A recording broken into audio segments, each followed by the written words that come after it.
drinking you up some Some Crystal Light. Gamer Subs is kind of expensive. Hello, I everyone. wouldn't necessarily say so for how much you get. Hi, everybody.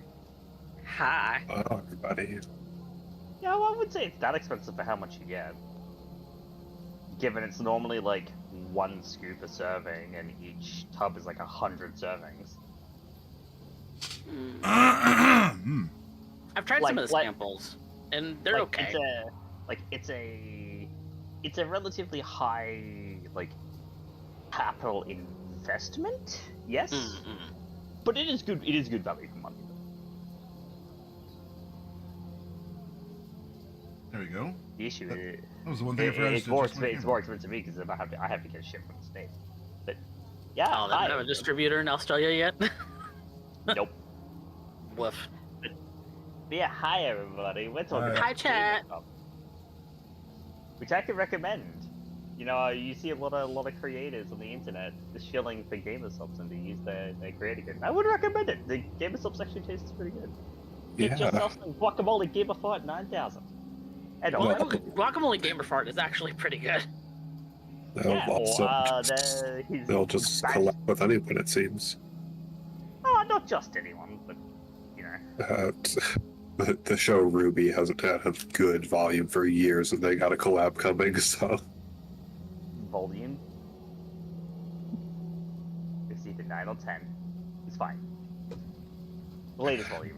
The one This before. was 9, and that was 2020. Yeah, but also remember. Well, it doesn't help that Rooster Teeth went under, you know. Yeah, fighting the boogeyman of not having the people who own them. 2023.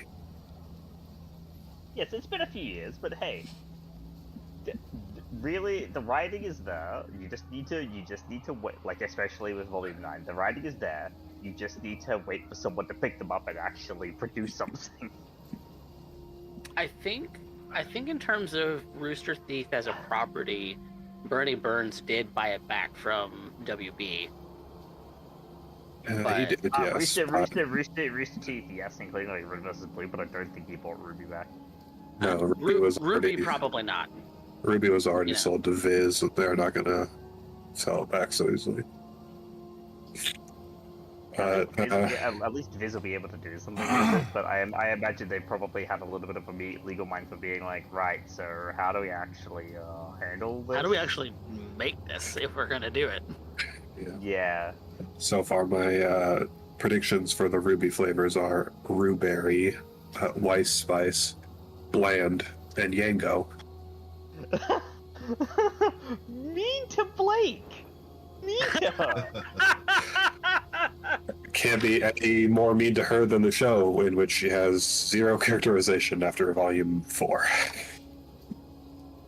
Oh yeah, no, I mean... I haven't watched past season 1, so You it wasn't do my have- cup of tea. You do have that right. I can't fault you there. That's Well, if you watch Season 1, Volume 1, and your favorite character was Blake, I'm sorry to say, after Volume 4, her personality becomes... I'm Yang's Generic partner. I'm Yang's partner. That's it. Yeah, A tragic death. While the no death that's was probably involved. also when An you ego know death. they started getting pretty corporatized Yeah. on the Rooster Teeth front. Well, they lost the main creator Yeah. after Volume 3. Yeah, he They passed away. And then they swapped to, right after that, entirely new program that they weren't comfortable using for Volume 4. And it severely tanked the quality of both the writing and the animation. they got used to the program, so the animation increased, but the But, writing yeah. did not until after Volume 6. Yeah, but basically all of Volumes 4 and 5 boil down to we're walking. We're sitting around a table and talking. Here's a very stiff fight with camera angles that make no sense, and this space is amorphous. I wonder what other franchise did that in their second and third iterations. Lots of walking and talking and nothing else. Looking at you, Star Wars. Lots of unfortunate. Speaking of deaths of ego or of character, a lot of Come unfortunate at me stories. with my hot and takes. no, Star Wars and Star Trek and like, if the fandom isn't ruining the franchise, it's an Andor. Then the C-suite is. Like designed by committee or just the corporate culture, or whatever, and there's it affects the indies. Well, in this case, Rooster Teeth with selling to a bigger company, but the creator of Digital Circus They didn't have a choice is, unless they wanted to go under sooner. yeah, So. the creator of Digital Circus is was like, wow, I'm noping out of here. I don't think there's any real scandal around it, but the popular indie show Smiling Friends is ending. Yeah, they were just getting burned out and are quitting while they're at it. And you know what? Quit at the top. That's perfectly fine. Don't drag it on and have it be some zombie or some soulless. Yeah, some zombie of itself. Don't do a Simpsons or a South Park. Yeah. Well, we go from one real life corporate dystopia to a fictional one. So, Yay! say hello to your new boss, same as the old boss. At the very least, THC decided to go with Glitch as a producer, which is actually good because those guys do know what they're, at least somewhat what they're doing. Well, I wish I wish them well in that, because that seems to be beloved, and yeah, if the fandom is being toxic, then that sucks, because that shouldn't hopefully ruin the expression or creation. All right, well, anyway, let's catch up here because we have a bit of a late start. I will blame myself in this case because I overslept my nap.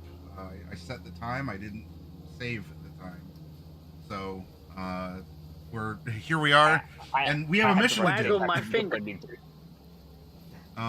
We have important work to do tonight. Waggle. We'll go through our howdies, and we've had a little bit of our table talk here, but I'll make sure to give some shout outs. We'll actually start we'll start with you, Overlord Chameleon, as I feel the name of tonight's session, Torrent, might be relatable, because you said you had a bit of a sniffly nose going on, and that's putting it lightly. Yep. Yeah. Hello. I'm sick. Powering through. Yep. It's That's why I didn't lay down for a pre-session nap, because I wouldn't have gotten back up ever. Would have been 3 a.m. and I would have woken up like, oh right, Cyberpunk. Yep. Well, thank you for powering through and making it. Is there anything that you want to give attention to, or a quick little shout out?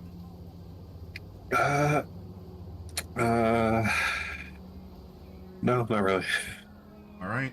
Well, I did give you a shout out in chat as well, because you are a fellow content creator. You are a streamer, and I like supporting my fellow streamers. Let's pop over to Evil. We'll go to you because we can kind of do a 2-for-1 with the other two, given how things line up there. So, Evil, anything going on in your world? Anything you want to talk about, comment on, or can I help you, Shill? Not particularly, but Warframe had their dev stream today. Oh, and what's on the horizon for them? That's exciting. Well, hopefully exciting to you. So I guess her name is Folly. She's the 64th Warframe, and one of her abilities lets her just summon items. Oh, that's always fun. Yeah. So it's like you're playing a survival, and you're about to completely run out of oxygen. Yeah, they'll let me just spawn a life support capsule. Oh, okay. Or spawn, I guess they're... Definitely sounds very support heavy. Yeah. Or it's like spawn a weapon that you can't really get outside of like one mission because it's so powerful. Or it's like interactive map elements. Interesting.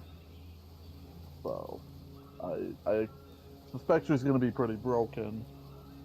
But Until they balance it, yeah. And take out the very powerful gun, you know, because that's the first nerf that they're gonna do. Probably not, actually. well, If she actually, spawns mods, that'll be the first to go. so on some maps, there are these towers that spawn, the Loke Surges, and they give a random buff. So the devs, on the dev stream, were playing with the special weapon, spawned the Loke Surge, and got infinite ammo. And they're like, yeah, maybe I think we're going to remove that infinite ammo from the possibilities. Little bit of playtesting needed to happen with this release, it seems. Well, that's why it's a dev stream. You get to see what's up and coming, which includes sometimes Playtesting. At least it wasn't like, it's just broken shit. Yeah.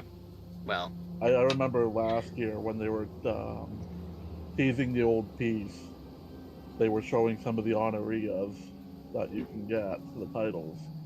And one of them was the power of Harrow compels you, and you trade in, I think it's 250 Harrow chassis blueprints to get this one. I could probably go get that. Ooh, pardon me. They, during the dev stream, they had it misconfigured. So it required Harrow Prime chassis.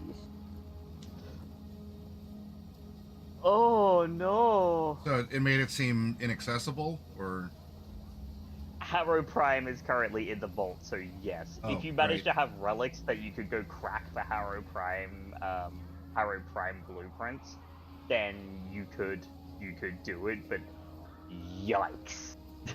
Outside of like being a massive trader, you're not going to ever see more than probably 10 of them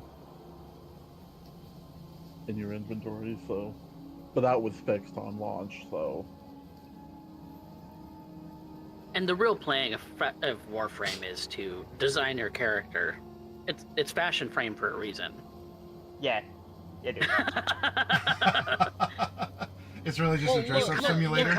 You customize your character to the exactest specifications as you want, and it's dress up the shooter game. Okay. The copy. How are you meant to murder millions of Grineer, Corpus, and Infested if you don't look good while doing it? That's the point of Cyberpunk. That is the very Cyberpunk.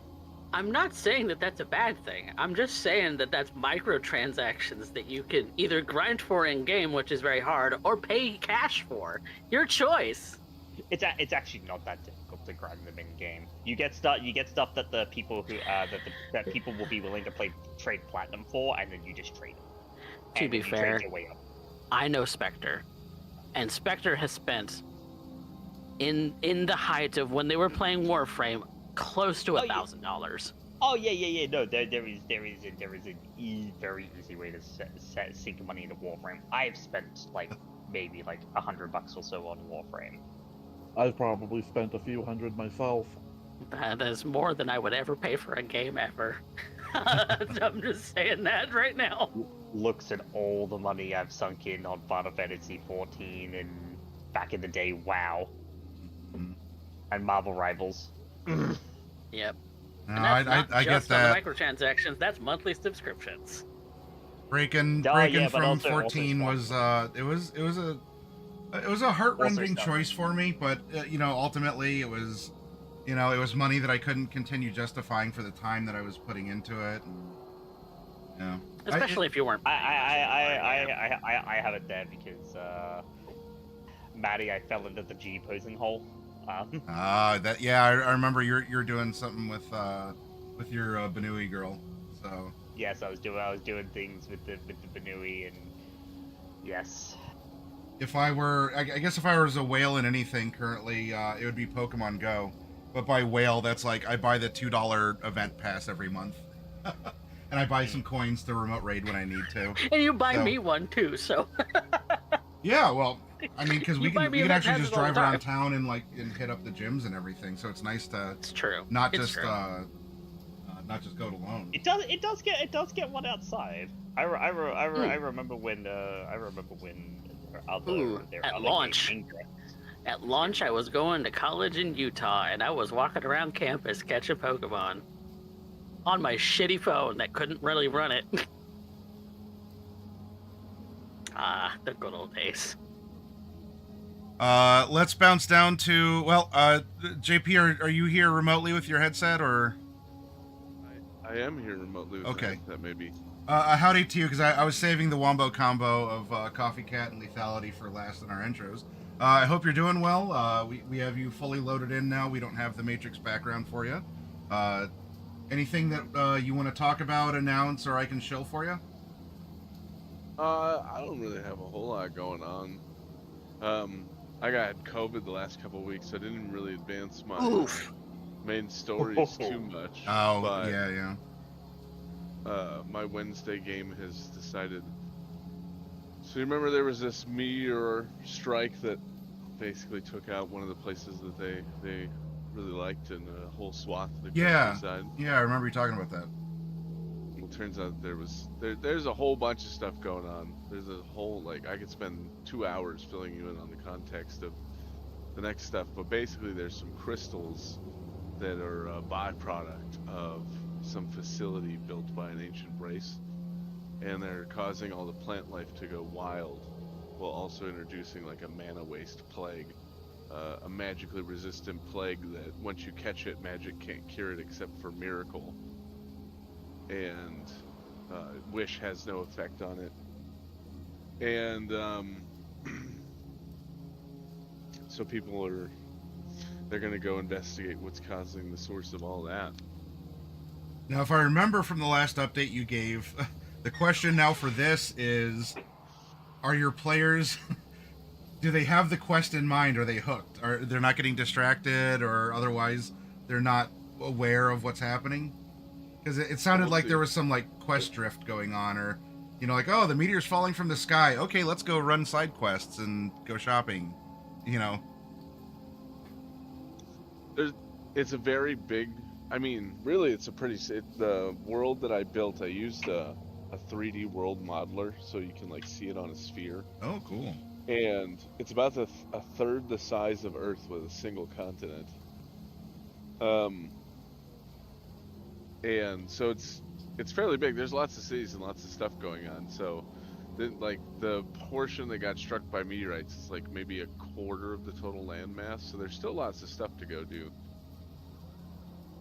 So there's kind of always side quest drift because there's always lots of stuff going on. One of the other things they still never experienced is one of the characters has kind of allowed himself to be corrupted by the Demon Lord of Nightmares. They were sent by the demon, or by the Dwarven nation, to kill a Demon Lord that they had trapped thousands of years ago. And they ended up just letting it free because it killed one of their teammates, and the guy was like, I'll let you free if you bring my teammate back to life. You're like, okay. So he had a dream about this lady that was being sacrificed to summon some sort of elemental demon lightning thing, and now there's this massive storm brewing that they've never even checked out once. So All the there's plot also- hooks and none of the hooks, and none of the engagement. So Yeah, many they plot love hooks, none of the engagement. I know that feeling. One of the first things I did in this campaign was to show that there can be lawful evil settlements that could exist without necessarily just destroying everything around them. Hmm. But it was being powered by a large crystal statue of this evil goddess. So the players decided, well, we can't have something like that around. So they deliver their mission to this town was to deliver the mail and just come back. And I mean, sure, it's an evil place, but they have laws. They just want their mail. They're off in the middle of nowhere. They're not harming anybody. They're just a bunch of cultists living in their own town in the middle of nowhere. The players take it upon themselves to destroy this giant crystal shrine and drive all these cultists off out of this town. I appreciate the creativity Yeah, that he's you've put into this, and I hope that your players do as well. It's fun kind of getting these updates while we're doing our table talk to hear what's brewing for you. I like it. What shenanigans they get up to, or don't get up to. Yeah, I've definitely had players where you set plot hooks in front of them and they want nothing to do with it. Like, the whole river's full of hooks, guys, and they're like, River, I'm on the road over here. Well then, Who wants to go in the water?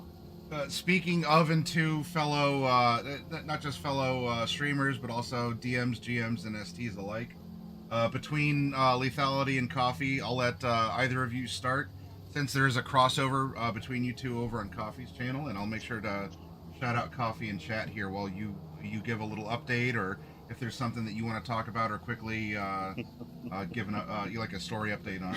Gavin, you see me. Go ahead.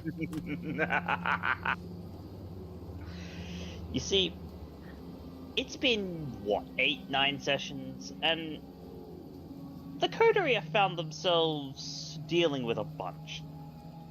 They've had interactions with the Sabbat that are in the city. They've now had interactions with the hunters that are in the city. In fact, such hunters have proven pretty quickly that in this war that they're in, they're willing to do whatever it takes. They had captured a single man driven to extremes, a hunter by the name of Christoph, who had basically had his drive awakened, because he was a capital H hunter, had his drive awakened after his girlfriend was brutally murdered by someone who later found out to be a vampire and might be a fan favorite of Brisbane. Who's currently AWOL. And they were questioning him and getting ready to not kill him, but get rid of him. Deal with him. And something or someone just made him. So there's a couple of people there's a couple of kindred in the Coterie that are at Hunger Ford, now covered in blood and viscera. Because the guy exploded. And they've got that to deal with, and so much more on the next episode of Brisbane by Night Hellfire. Yes. Yeah, I got actual shock reactions, which I was happy about. Yeah. And that happens on Saturdays on Coffee Cat Presents here on Twitch. On Wednesdays, we do also more vampire. San Antonio by Night Blood Gambit. The coterie, who remains unnamed as of right now, are a collection of Camarilla infiltrators, and they have been going around the city checking out some of the other vampires in the area and determining what it is that they could potentially learn from them, or maybe even sway to join them. And while they haven't made any friends like that yet, they're still working on it. 5 episodes in will be what happens on Wednesday, but they've already interacted with some of the fan favorites of San Antonio setting, so you should come and check that out, because we have an eclectic group of vampires representing the Camarilla, even though their selected clans may not necessarily be Camarilla leaning. Looks at the ministry. Looks at the minister. There's a reason why those snakes weren't let into the garden. Yep. But we'll see. We'll just see. Have to see if she remains true to the Camarilla, or if she joins her fellow ministers in the Anarchs of San Antonio. So come along and find out with us all on Wednesdays, right around like 10:30 Eastern. All right. Well then, you all heard the message. That really the presentation tonight. With all the players here, as the chat message says, I'm really grateful for you all, because in your own ways, there's video games, there's other pop culture elements, shows, movies. There's things that you read, games that you play, and everything. And in each of your own ways, you all have brought these experiences on both sides of the screen, whether it's a role play, like a rule screen, or on like a TV screen for a video game or something. And I've been very happy here. We're in session 18 already of our Cyberpunk game, and Has it been that many already? it's I forgot to drag you all over here. I've been presenting this stream, but yeah, it's been and really it's been more weeks than that, because we had the couple off for Christmas and New Year and everything. But it's been 18 full sessions anyway, and it's time to get going. As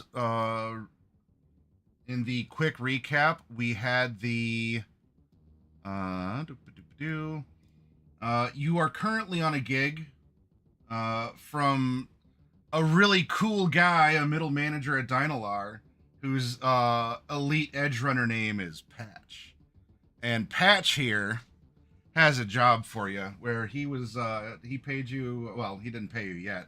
He will pay you 1,000 eddies, though he did up front give you each 2 like super Dynalar grenades, to upload a hotfix into a subnet at a warehouse, at a Dynalar warehouse, as one of perhaps many, and the flooding is actually to blame for the explosion as well, because of all the ash and things that were starting to clog up the sump pumps and everything else going on in the city. But during that explosion and the ash, whatever the signal was that went out to update the Dynalar grip kings that are mostly used by agricultural workers, something was corrupted. Like maybe it was like a partial code, or when the signal was sort of bouncing off the ash, or something happened, or maybe the quite literal fallout damaged the antenna, which ruined the code or whatever. But the grip kings, as JP found out, were malfunctioning. And well, you are going to help Patch go from middle manager to slightly upper middle manager if he can get his code uploaded to fix the arms. And he's willing to pay you in order to help jockey his position in curry favor. Speaking of curry, you were at the Slurp and Burp. To curry favor with his own bosses. And hey, you know what? It is certainly a job he's willing to pay, but there was a strict time limit now imposed, as JP got a message that that Dynalar is going to be bricking all of the arms at midnight. So it'd be technically Friday at midnight, but you have until like 11:59 p.m. Thursday in order to get the patch. You got to get it, you got to get to the warehouse, you got to get the shard in the antenna and make sure it's uploaded so that it can go live and be broadcast out. You also cannot be detected, as that presumably is going to be dangerous for you all, and it could also ruin our very sweaty middle manager's prospects of being an accomplished person on his own, because he had to hire a bunch of edge runners to do something. And I mean, however you feel about that as characters, you're welcome to discuss. But tick tock, the clock is winding down, while the floodwaters are rising. And as a part of the floodwaters rising, because when it rains, it pours. That was sort of the sub message from last week. Like everything just kind of kept spiraling, or getting worse and worse, due to all of the backup of the sewage and all the like chemicals and drugs and everything that is washing through Night City, the bodies as well. There is sump fever or sump rot, or the people are calling it all sorts of different stuff. in the news broadcast, you were warned about what this weird condition, what it is, how to best avoid it. Though fortunately, JP, who actually did manage to get a little bit of a contact in by a voicemail with Jessa, did get a reply back saying that if you do contract sump fever, that you can contact her. It was a very short, maybe enigmatic message in reply, but it was something. She got the voicemail and she's offered a service. All you have to do is contract a quite possibly deadly disease that causes high fever, cyber rejection, interesting, and delirium. So, you know. Chameleon, clearly your symptoms and why you have a runny nose. Do you have sump fever? I will not comment on whether I have or have not been drinking floodwater. Are your cyberware, is your IRL cyberware being rejected right now? No comment, but no comment, but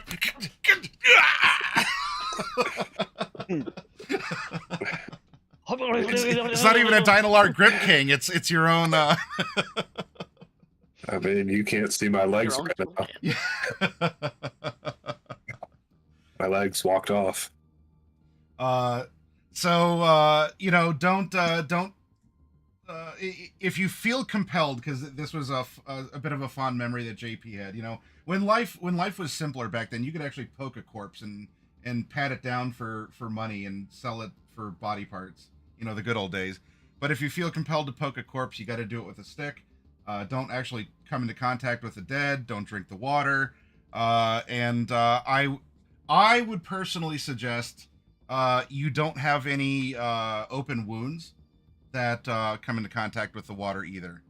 That could get messy. So don't get shot.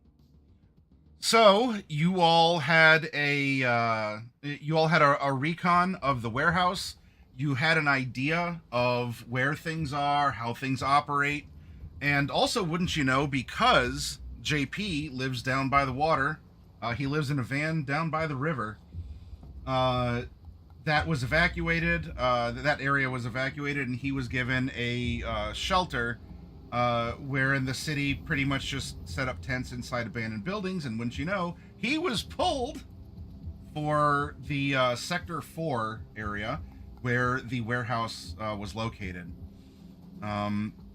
This area is much more flooded. You know, the corporate plaza, the upper area, might have a couple inches of standing water, which does inconvenience a lot of people who pay very good money to not have water to walk through.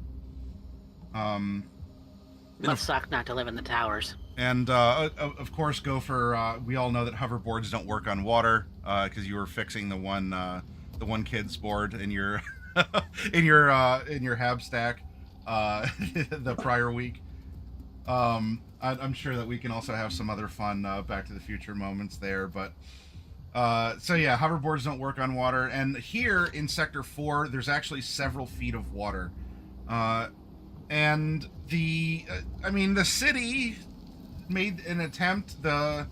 It seems like the scabs were all chased out. And you know, whatever things left behind that we'll vaguely describe in that sense, because if we actually go into an itemized list, it would probably cause humanity loss.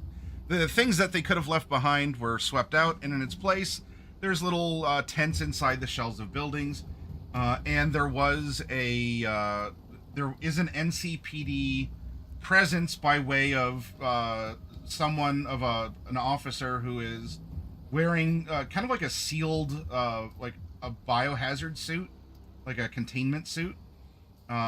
Who is standing in the entrance to the building such that only people as a part of this temporary housing project can get in and out. And in case there's a fight or something, there is a law presence as much as it's accepted in or appreciated in Night City. There is at least someone from the NCPD at the building. So this was about where we left off because JP was contacted with the deadline by Patch, and you were told that so it's Thursday around 6 p.m. He was able to get a Dynalar drone with the shard, and he was going to get it over to you so that you would have the shard and you would be able to complete the mission, hopefully within the 6-hour window that remains.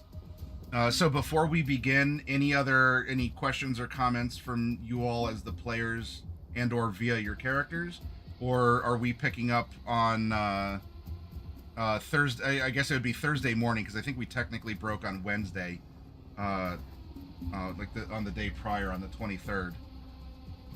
He dies by inches. Thursday was a suboptimal day for a mission.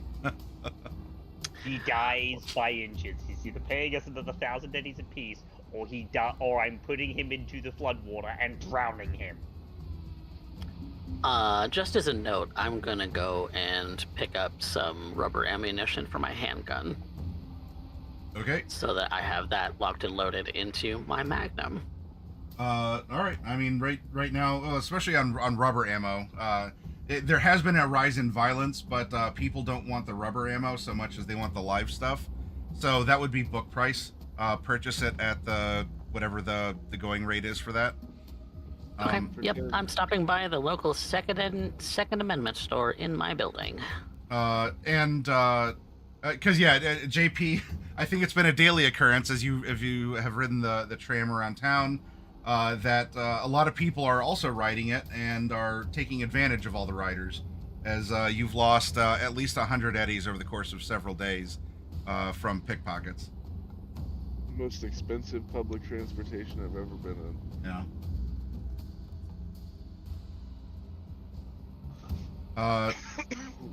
All right. Well, then, so there's the details. Like going and picking up, some common stuff.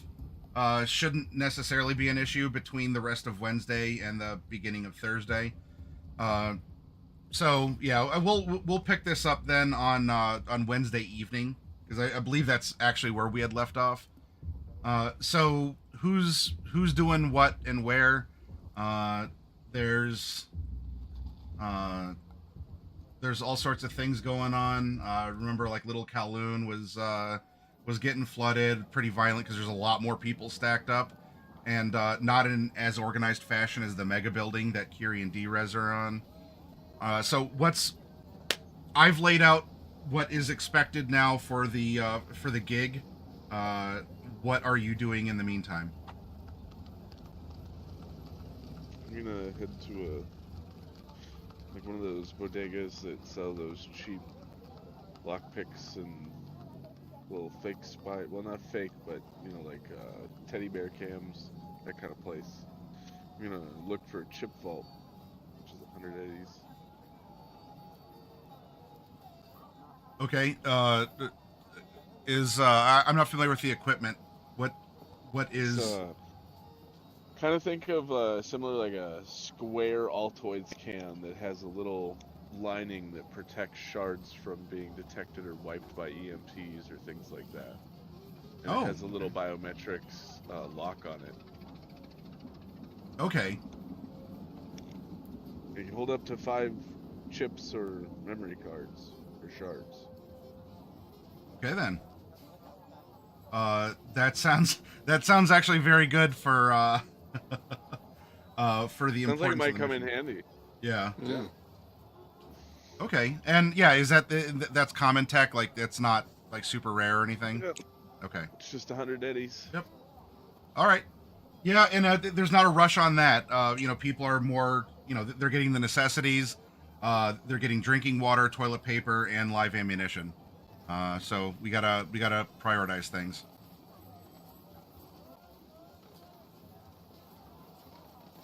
So that's what JP spends his evening on, and then he'll make his way back to the shelter.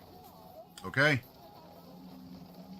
As you pass by the like biohazard suit, very like day glow, because it's he's there for safety and everything, but you know, stops everyone coming in, he's got to check that you are who you are, to make sure that you're in there, so that there's no like overcrowding or fighting or anything, and everything is going according to plan. I presume there's no guff given. Not from JP. Okay. So on this Wednesday, with things being as flooded as they are, there are the sounds of some people coughing. You know, they might have been sick before. They could be getting sick currently. But it would seem that having to slosh through several feet of industrial, and that's putting it lightly, industrial wastewater, it still has a toll. I mean, I'm sure in their own way, your dogs are barking, and your boots have seen, well, until they kind of, that your boots are part of your outfit that self-polishes, or is this just your jacket? No, I went and bought. These are boots that I bought when the rain got called.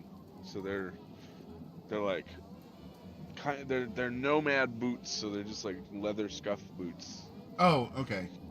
Well, they certainly, you know, you don't want to get water in them. It probably happens now and again, and it's not comfortable. Lots of people have socks hanging up and boots and shoes hanging up as well. Sure, That way people are not getting like foot infections and actual like trench foot and IRL stuff, let alone our sump fever. Nothing some warm, soggy kibble in a cup can't cover the smell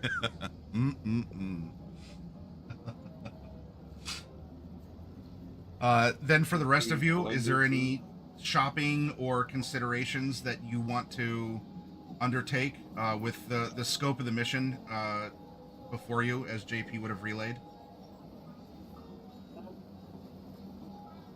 Oh, I'm prepared. As prepared as I can be.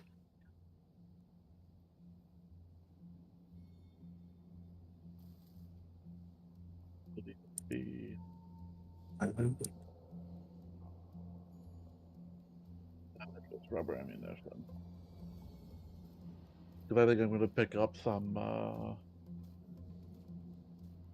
Book price is 1080s for 10. I'm still considering the point of like screw the rubber ammunition. Just I don't want to kill anybody. If you had a gun that would let you select which ammo you have, then you could kind of get away with it. But otherwise, like, you generally only load one type of ammunition at a time. Mm-hmm. Yep. yeah, Yep. you have to reload to do thing. And trust me, I've been doing that. Between the fact that my sniper rifle has 3 different kinds of ammunition. That's part of why. That's why I got you that bouncer though, because that should give you plenty of non-lethal options. So you could still use bullets, but then finish them off non-lethally. Yeah. No, there is also the matter of the bouncer.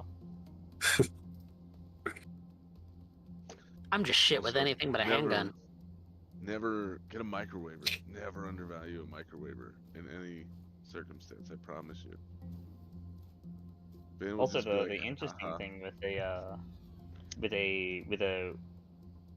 a bouncer is that so I had a look at the thing for the stun baton stuff. The stun baton doesn't take charges. The stun baton in general just doesn't have charges. Well, it's just whichever weapon you attack from takes a charge, and it has 8 charges. Yeah, You can do 8 attacks before you have to reload it with a $10 battery. that's It the. kind of makes it ask for the fact for how much it is. I mean, it's Not really. It's a 2 to you have a 1. microwaver or a stun baton. Like, yeah. Microwavers are normally, I think, 2-handed. it's you get 2 less shot than a basic ammo or a rubber bullet, I guess. But microwavers are very nice. They're a little random, but they're very nice. Okay, yeah, both of which drain a charge. Yeah. Yeah. I mean, it's still a And it just fits on your hand, so. Yep, it's just on your hand. If you'd rather punch with your real fist in a martial arts attack, just do that. And then stun them when you know that their health is at like 4 or whatever. You know, when the GM is like, they look real injured, that's when you're like, okay, maybe I start whacking them with the baton. Or if you know they have a lot of neural cyberware, you could use special martial arts technique microwave or palm. I'd also suggest, and JP will Microwave probably iterate this in the palm. morning. If you see them have any communication equipment, try to shoot the microwaver at it. Yeah, it'll fry their electronics. Unless they're hardened, yeah. Mm-hmm. Which I am. I'm immune to EMPs. No, I'm not. I mean, I'll take damage, but my cyber deck doesn't go inoperable. It's gonna be bad hardens for me. Damage. That hardened circuitry is weaved into my bodysuit. I mean, it's gonna be real bad if I'm driving at 100 miles per hour and someone EMPs my spine and arm. Yeah. To get some hardened circuitry, my dude. Unfortunately, I don't believe you can get hardened circuitry on internal cyberware. Yeah, I don't think so either, but You can, I think it's in going metal. I believe you can harden the entire internal slot for a shit ton of Okay. humanity. Well, I don't have that to spare, so. yeah. But I could at I'll least probably do that. I have a few slots left on my cyber arm, so I could harden shielding that. You probably have wire cutters as part of a tech bag, right? Yeah. No, I believe that is actually a thing that is mentioned specifically on the entry for the tech bag. The tech bag has every as long as you have a tech bag, you are MacGyver. And if you have a tech bag tool has what? and a tech bag, you Why not? are MacGyver with any tool he needs. Yeah, that's what the tool hand is. The tool hand is a portable tech tool. Yeah. And then the tech bag, it has like your zip ties, your duct tape, your, you know, whatever sort of Anything that you adhesive or can solvents possibly need. or, yeah, like, oh, I It need like is- this plastic solvent to solder a- these two pieces together. It's right here in my tech bag, guys. It's a shop classroom in a bag. Yeah. Yeah. All right, then if you have your shopping done, Wednesday will pass over into Thursday. And all of you wake up to torrential rain. This is very much a heavy rain effect. And you know, the temperatures are nicer. Hey, you don't need a coat because it's 50 degrees. However, not only Because the rain is acid.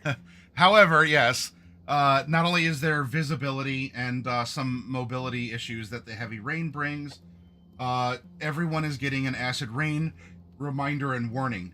Now, for those of you out there, you need to have your gear protected from the acid rain.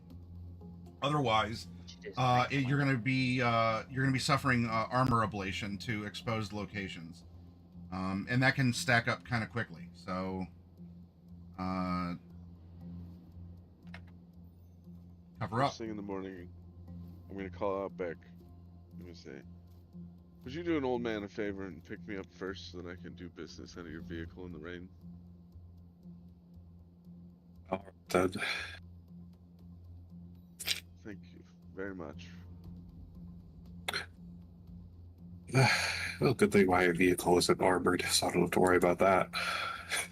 Yep, and you did spend the day helping the family move to higher, not drier, but not flooded area. So you are free today. Fortunately, you had that bit of a forced downtime. You're a little further out from the city, so it'll take you longer to get there. But especially because perhaps the usual routes you take, or even a scenic route, wouldn't be as available because the outland roads are either underwater, they could be under mud from mudslides and shifting things as well. You're experienced enough. I'm not going to worry about a roll or anything to get there. This is narrative flavor, though. Is, you know, if you're taking it nice and easy, getting into the city, it takes longer. It's a little more dangerous. Nothing you can't handle, but the conditions outside the city, The Aldecaldos aren't worrying about sump fever. That's a city person problem. But getting stuck in the mud and in other things like more natural disasters are more of their concern. I could have been perfectly set up for this already. It took rank 5. I could have had a hover upgrade.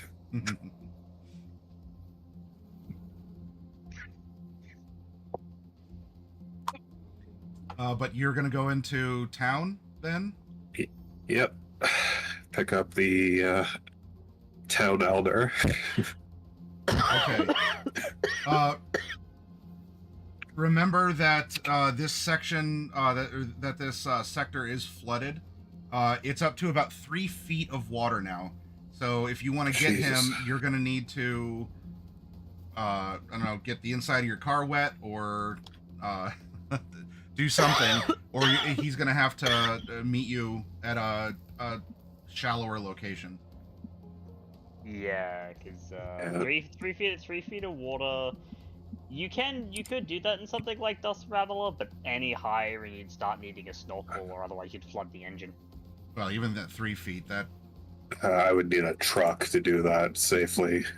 Because that's something I know by virtue of the fact that here in Australia there is a massive 4x4 scene.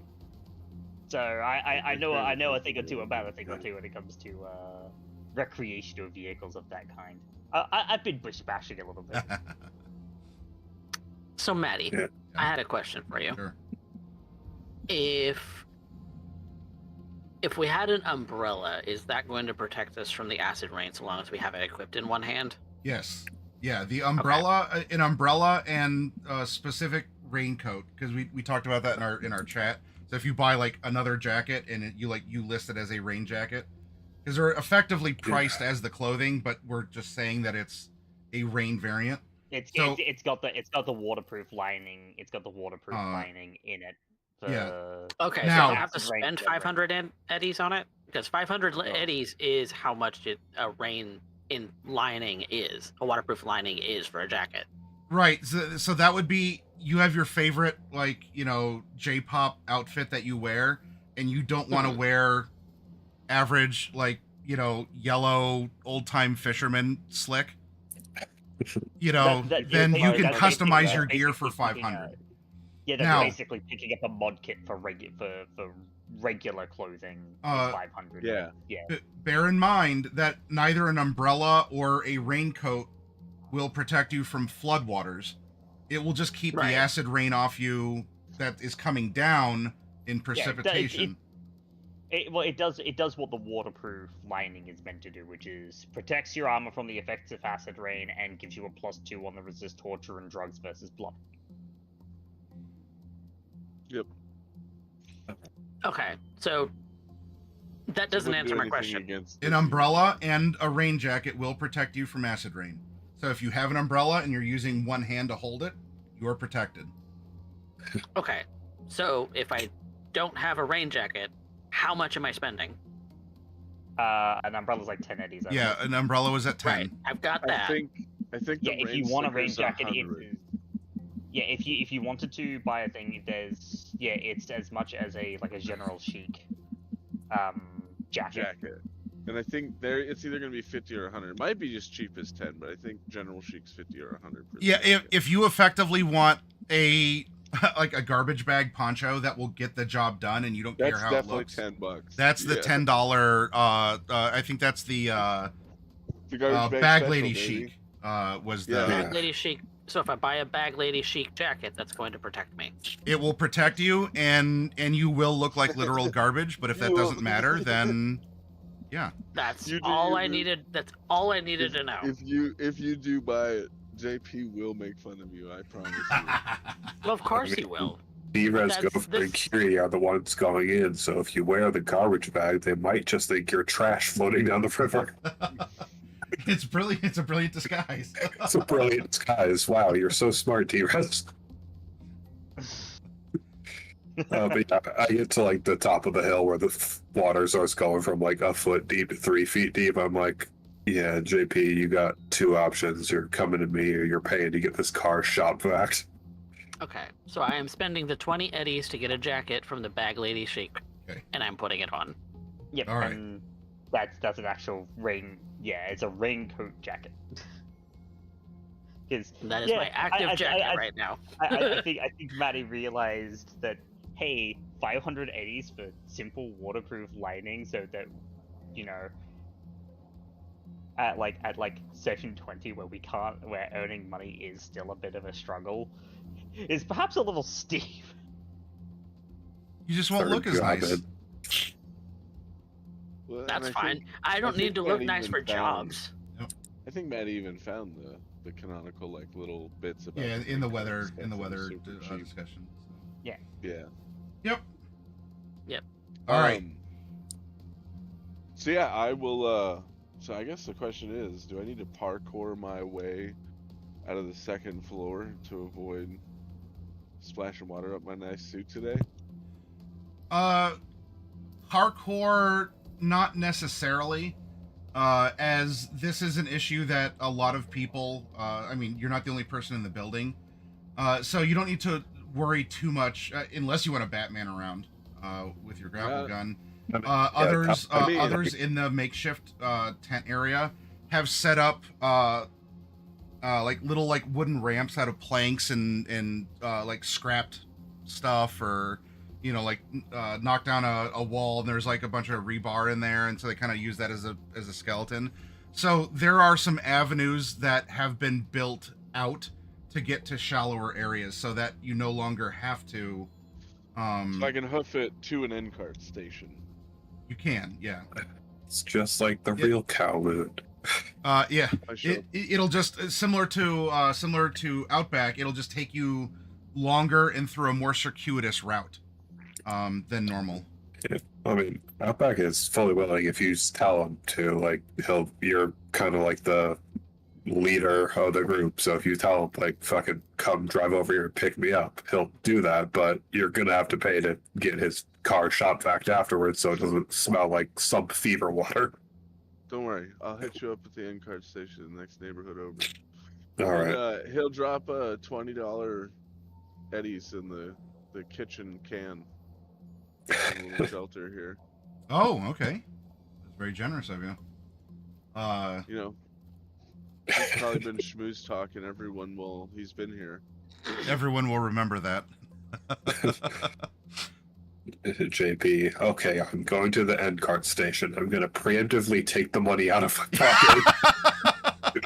And leave it here. Yeah, we can. I am also going to take my bug out bag. Okay. And that's going to go into the dust rattler.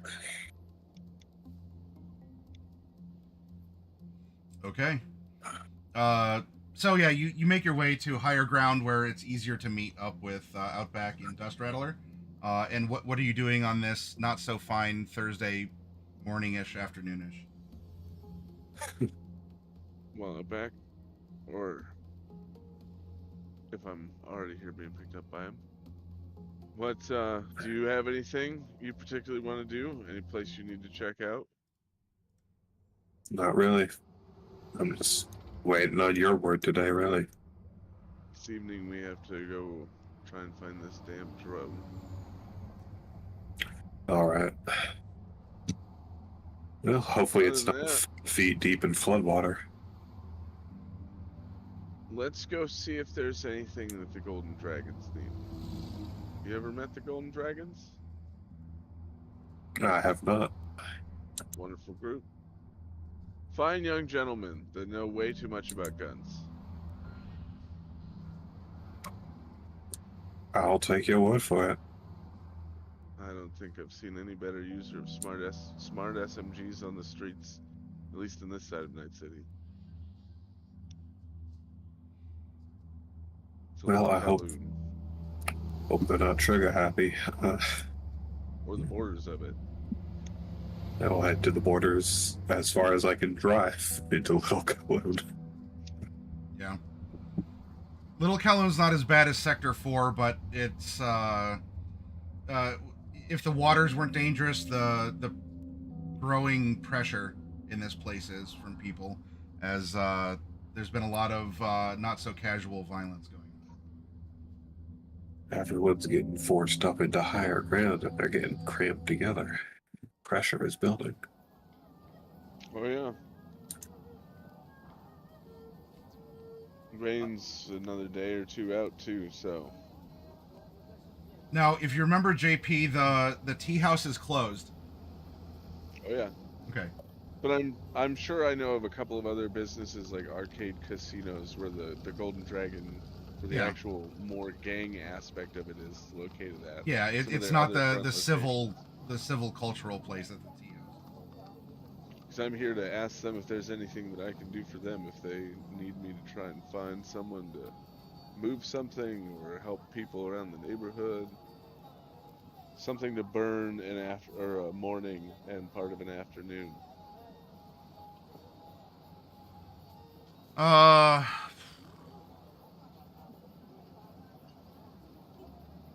Well, you're not a part of the gang, so there's things that they will not ask you to do. You know, if there's anything you need to sell because it's in a risky warehouse that might flood, I might be able to find you some clients. Give me some legwork.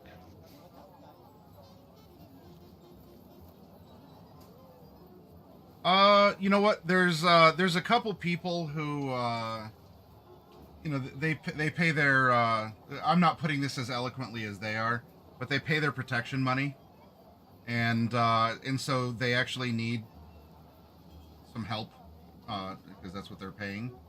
And the Golden Dragons are not a bunch of bozos. They're you know, just some other gang of ill repute. So if you want to go and help some people move, you know, paid clients or insurance policy holders, whatever the more acceptable language would be, then you're welcome to help them out. Wonderful. Security contracts. Thank you for, as always, keeping a watch on the tea house and the old lady.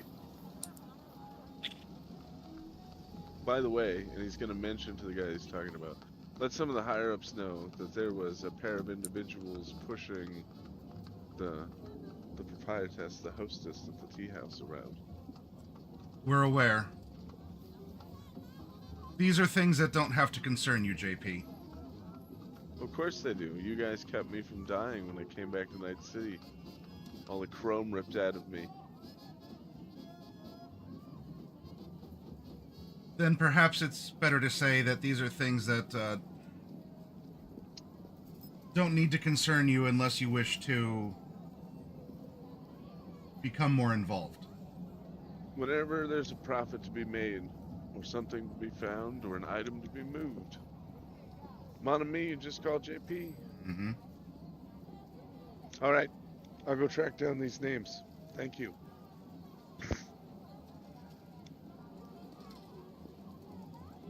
And then me and Drake will have an internal monologue as I send, you know, the encrypted addresses over to Outback. You're just Outlaw now. He's got the Outback's had like 4 names. This Grandpa said it, so I guess I'm outlaw now. Yeah. You don't mess with the Don. That's very funny. So, since I've got you stuck in this metal box with me and my belongings, I have a question for you. And that is, if you're not part of the Alacaldos, what happened to your family? I do wish I could tell you that.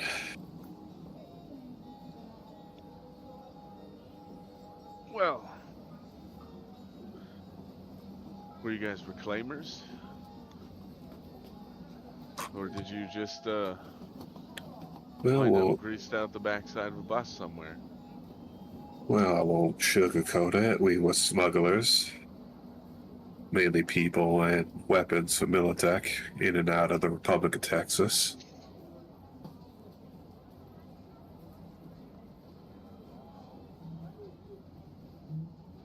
But I don't rightly know what happened to him. It was a family meeting. I arrived late due to a few dust storms in the area, and, well, they were all gone. You not have a radio?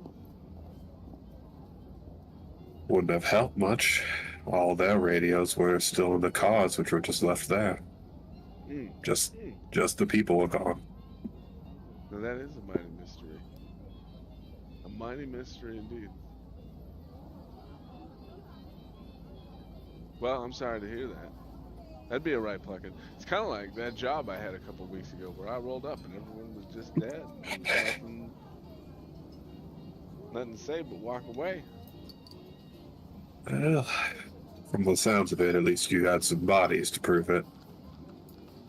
True enough.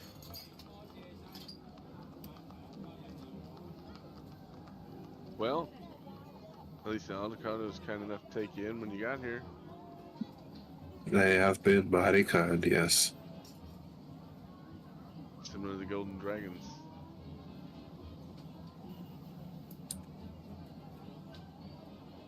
You know, I've been in that part of Night City for almost 20 years now, and it hasn't flooded once.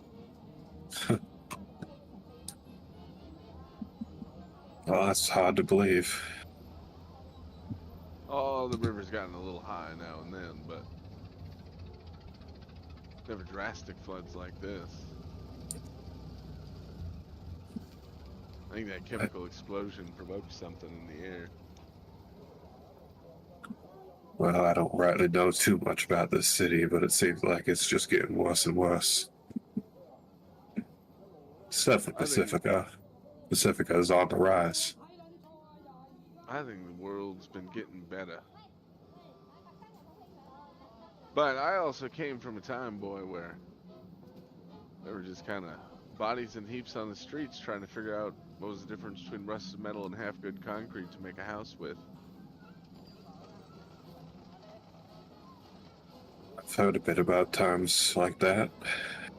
Wasn't as bad over in Texas, but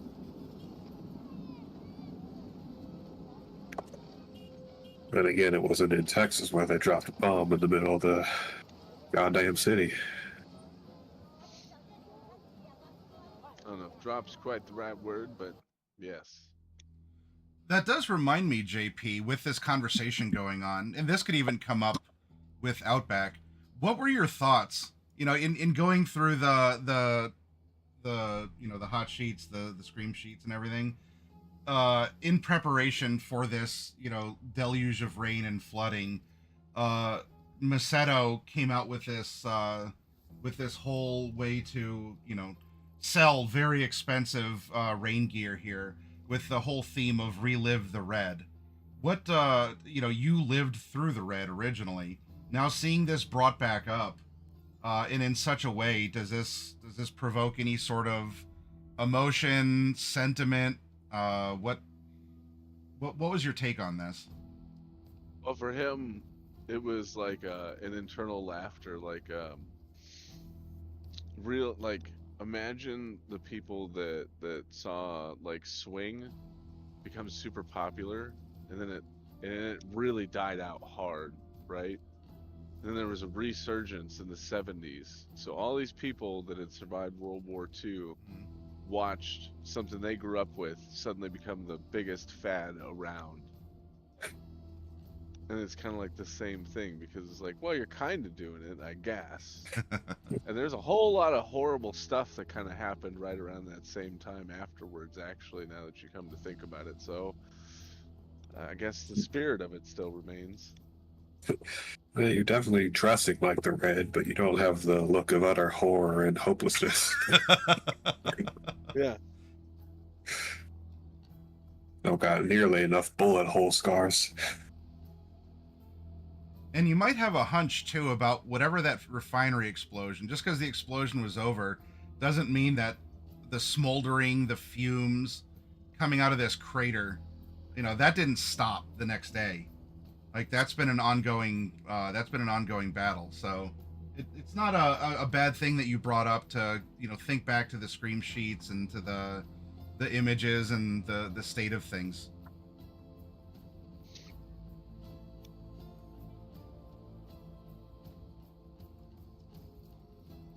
Sorry. Anyway, sorry for interrupting. You two can continue to have your conversation, but what you brought up was topical, and I thought it would be good to get your character's insight or opinion on these things that were presented.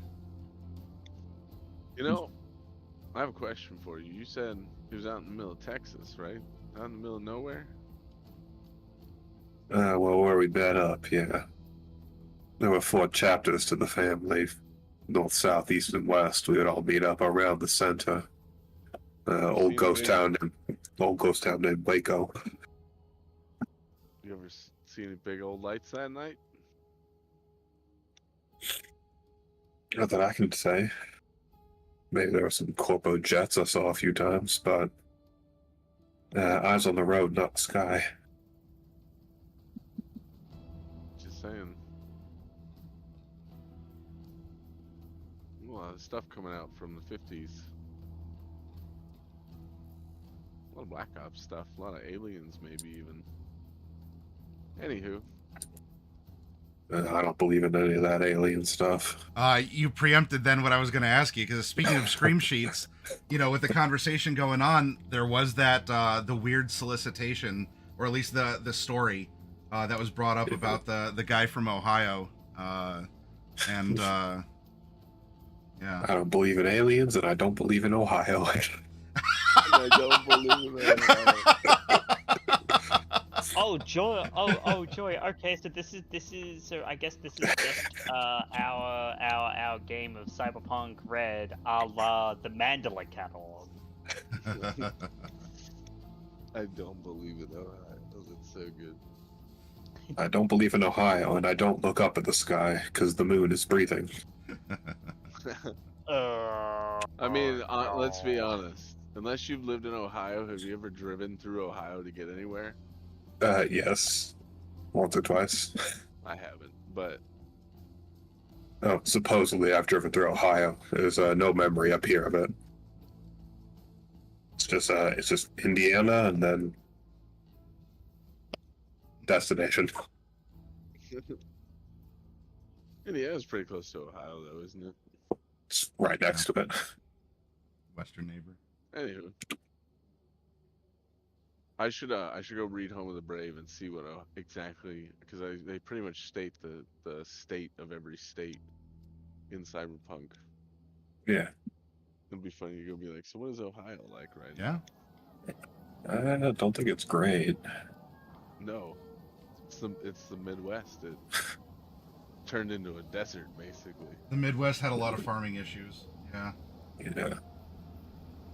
Most of the Midwest is now a desert. But Alberta's booming, Alberta's booming. if you believe the Canadian There's a lot. propaganda. Well, Calgary is booming. Well, yeah, that's Don't true. about the rest of Alberta.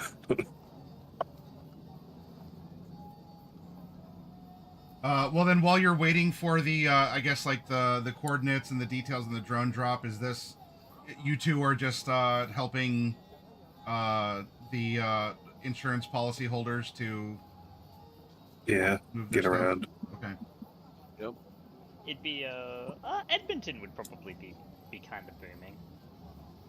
Man, sorry, I just zoomed in on a random spot in Alberta, and it was Faust, so that was fun.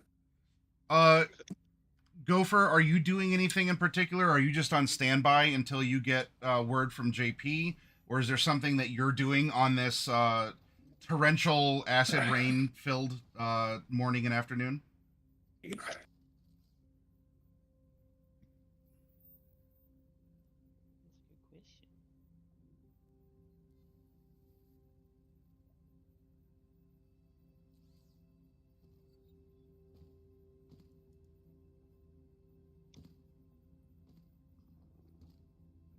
I can't. Muted. Yeah, you're mute.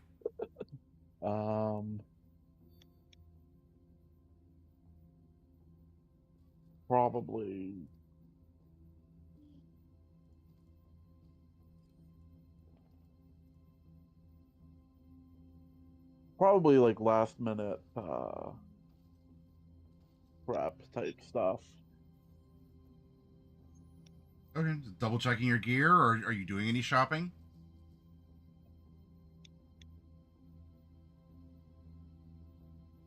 Other things I you can did think say- about doing. Oh, go I ahead. did say in the text chat that I went out, Oh. bought a Oh, right. Yep. tech tool and a pack of rubber slugs. Okay. Okay, then yeah, that what are you using, an umbrella or do you have a rain slick on?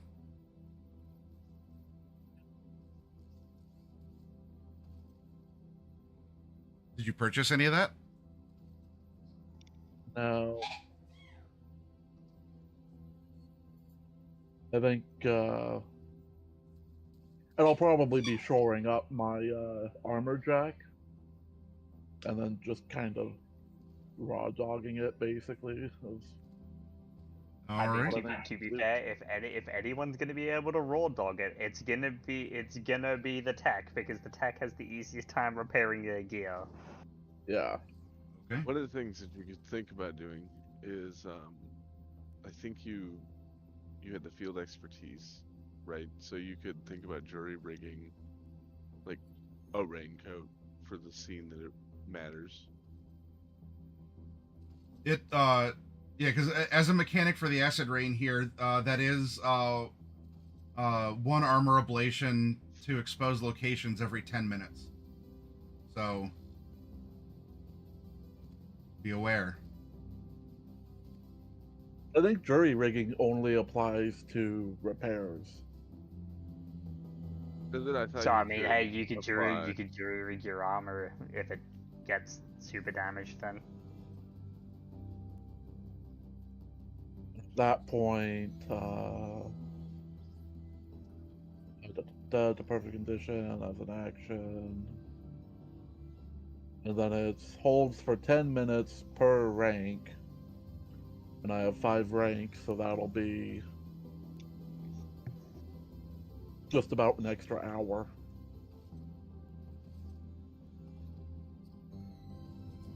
Duly noted. Another thing you can think about as a quick thing, if you wanted to, since you have the day and light armor jack is 100 eddies, you could tee up it to be acid rain proof.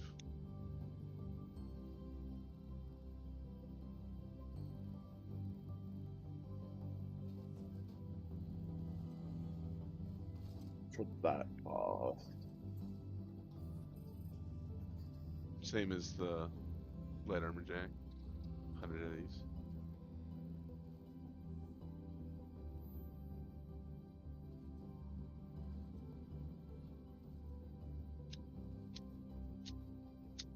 What are you looking for?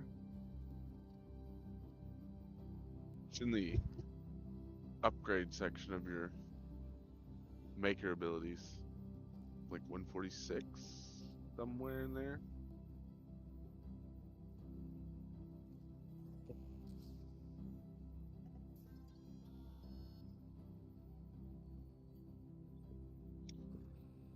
Here.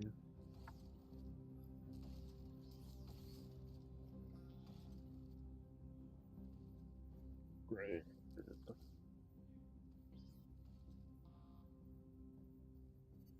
Tech.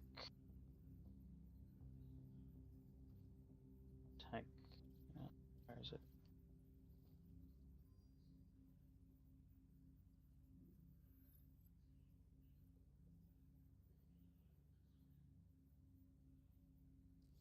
Make a field expertise. Upgrade expertise.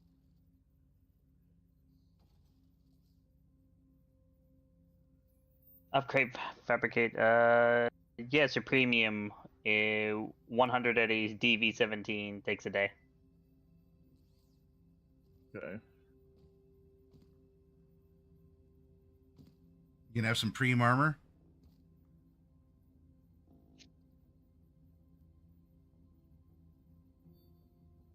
So, and I guess I'd be under basic tech then. Yes, for armor, yeah, that's basic tech. So you can make a basic tech check to upgrade it with basically the equivalent of waterproof lining. Yep. And that'll be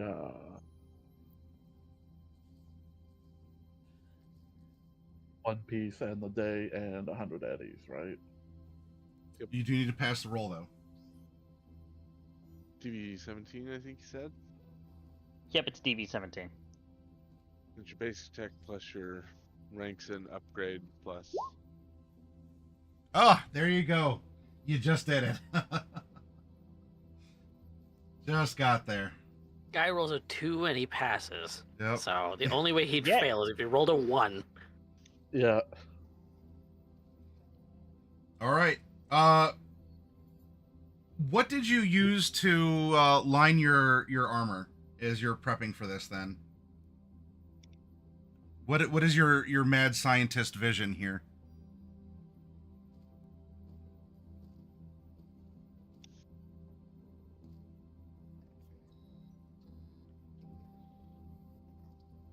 You can be as super sciencey, or as you could make it funny or whatever. Doesn't have to sound realistic, but you found a way to make it happen.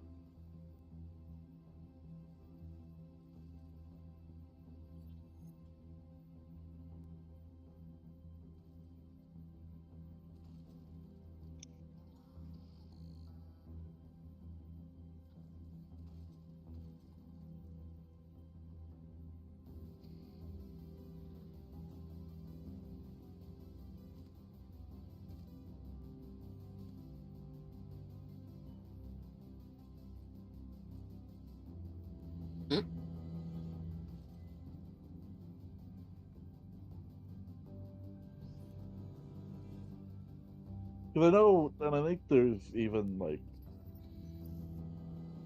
I'm almost thinking about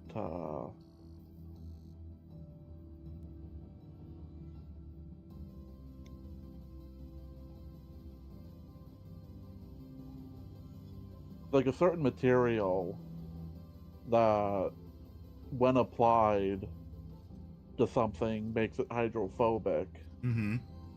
and I think it can even like spray it on. Yeah, the waterproof lining, per the book, as far as the upgrade goes, does say it's a chemical lining. So, spraying hydrophobic chemicals over the top of your armor jack.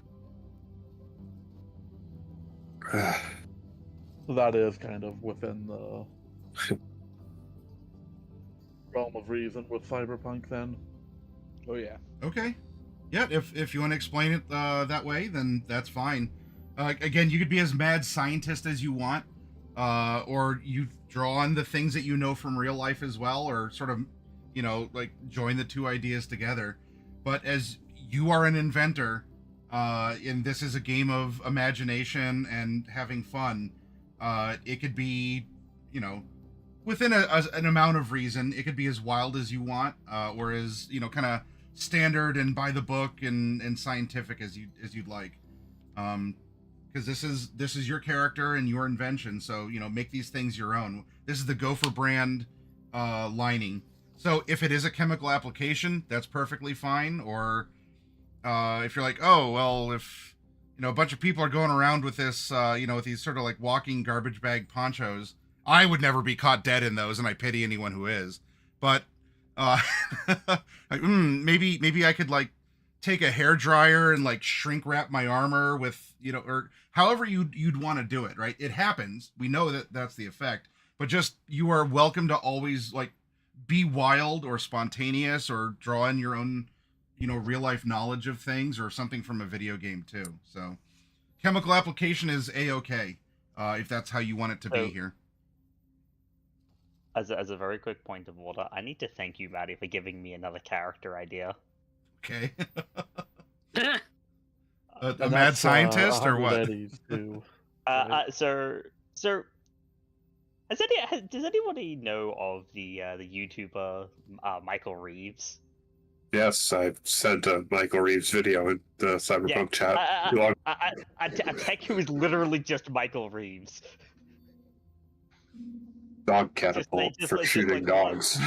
It's just like the line between genius and insanity is a very thin one, and I want to play someone who's like Michael Reeves has snorted that line. Between genius and insanity is a Venn diagram, and there's much overlap. Yep, snorted that line of synth coke. Then okay, yeah. So while you're out shopping, I then can just imagine go from being like Reminds- looking at like shrink wrap, like, yeah, this'll work. Hair dryer. I could put a layer of shrink wrap, and underneath that, I could put a layer of tinfoil to block the mind control rays. Then yeah, we could say go for while you're out shopping. Inspiration struck you, and so it's not like the official like it comes with the warranty like Corpo made chemical lining, but you say, wait a minute, I'm already out here, and I'm gonna grab whatever the concoction is, and you're like, oh yeah, there's this and that and the other, and yeah, so knock the 100 eddies off your sheet, and you have waterproofed armor.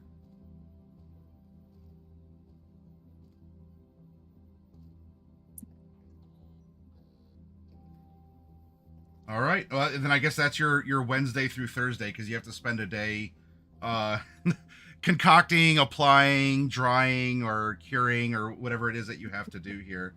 But you're having fun doing it here. Hopefully you're having You have fun armor doing it. that's got you have armor that's basically got waterproof lining, and Yeah. does it even cost money? I don't even think it costs money. Upgrading Look. costs the same as the value of the item you're upgrading. Which is better than 500. Upgrade expertise. Must purchase material the same price category of the item being upgraded, which installing the upgrade consumes. So yeah. But hey, I mean that's basically like 80% off like waterproof lining, Yeah. which that's especially at this point in the game, that's really solid. Yeah. All right Why then. buy it when I can do it myself? Yeah. It's the gopher special. Yep. Then the last bit of prep we have, we go over to the mega building here, where D-Res and Where the and floor is Fury are. blushing. And the floor, I mean the floor gets upskirt shots all the time anyway, so why wouldn't it blush? But so you two, I you know, don't wear you skirts. that's true. Like, but you two, you know, you wake up, torrential rain. The mega building has put out. It is assuring all of you as residents that the water filters are working for the building.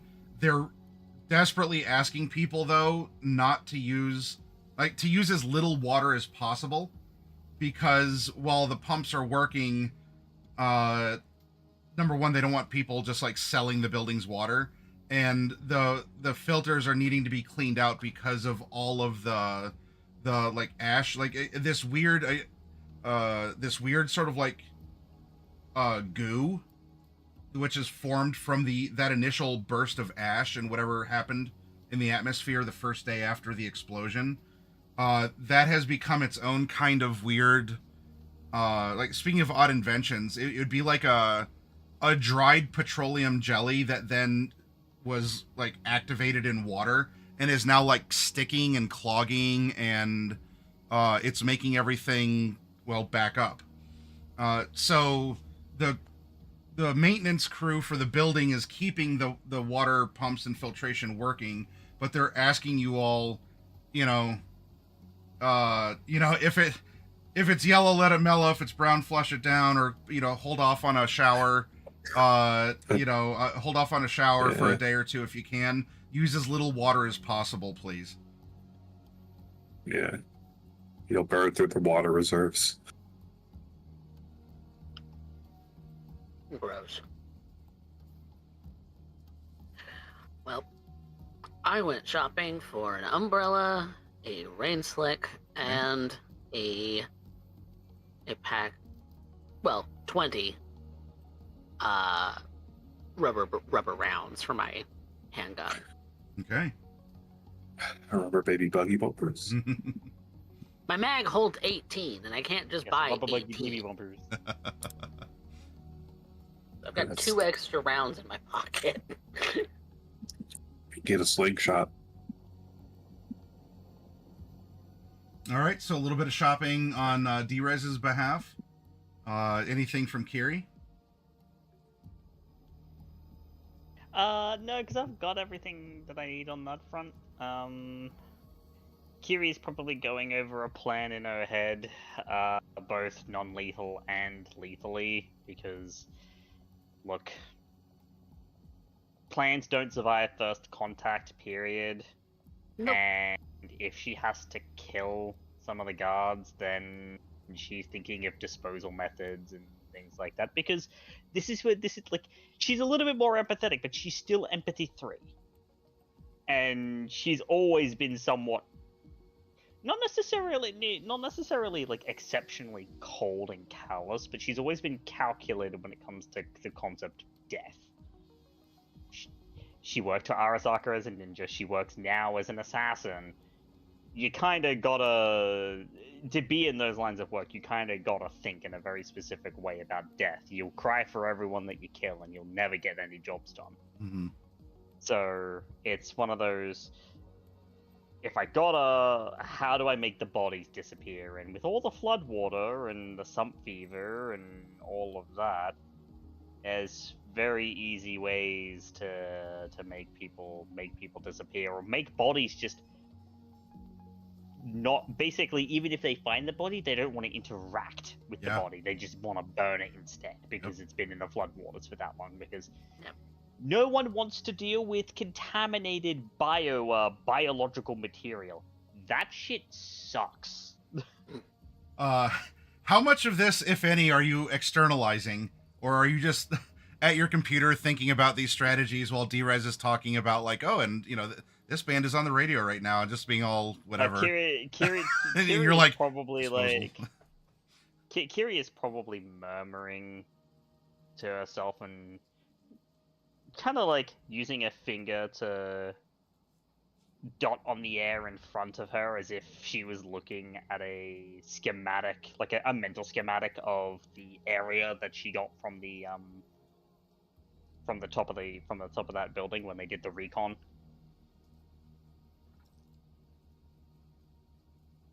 You're in prep mode. That I am. Preparing for the best of cases and the worst. I mean, this won't be the first job that you and I have done together where you're nervous. Nervous? No, this isn't nervousness. This is just making sure that I have a plan so that I don't have to drop bodies needlessly. But that I have a plan if I do need to do that. Because the thing about doing things like this is that sometimes any plan doesn't survive first contact. No, it never does. We It never goes exactly as... We can be as non-lethal as we like, but we may have to make someone disappear, and if we do, I want to be sure that I'm prepared to do that. Yep, I'm packing both rubber and live ammunition for both of those cases. She says, kind of giving her her very big magazine Magnum a bit of a twirl before putting it back in its holster. Speaking of, and she pulls out another like empty spare clip magazine for a heavy SMG, which she fills with rubber ammunition that she got from JP, the 100 rounds. Just, and then does a like holds up, does a little check, the left, right, pulls out a little screwdriver.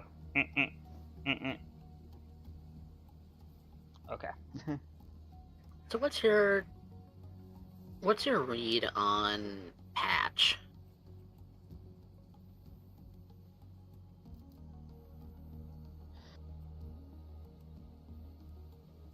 I've never been good with people. Still want your opinion, though. It's why I do what I do, but trust me when I tell you that he looks no different than the other middle management pieces of shit that I've had to deal with in my lifetime. He says he cares about the little guy. I can guarantee that he doesn't. He cares about his bottom line. This is what this is about. That's what I was thinking, too. Which is why, when we finish this, we're browbeating him for another 1,000 eddies for putting us at biological risk or I'm drowning him in the floodwaters. Not a bad idea. But, I'm going to. you're not exactly the wordiest person that I know. Maybe float that idea to JP. I've already sent him a message. Ah. Because she basically would have been sending that message to JP just as she was saying that, like, as she was saying that to D. So, JP, you'll get a ding. Drake will give you a ding from Kiri that basically says, hey, so with this timeline, Patch is now exposing us to severe biological hazard that our pay doesn't cover, even with the grenades. We should kind of extort him for hazard pay, and if he doesn't agree, we should drown him in the floodwaters.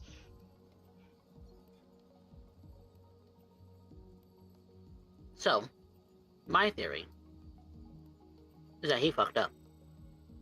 He's the one who sent out the borked code that as soon as Dynalar puts out another update, it's going to brick all of the what did they call them? Grip Kings? The Grip Kings, yes.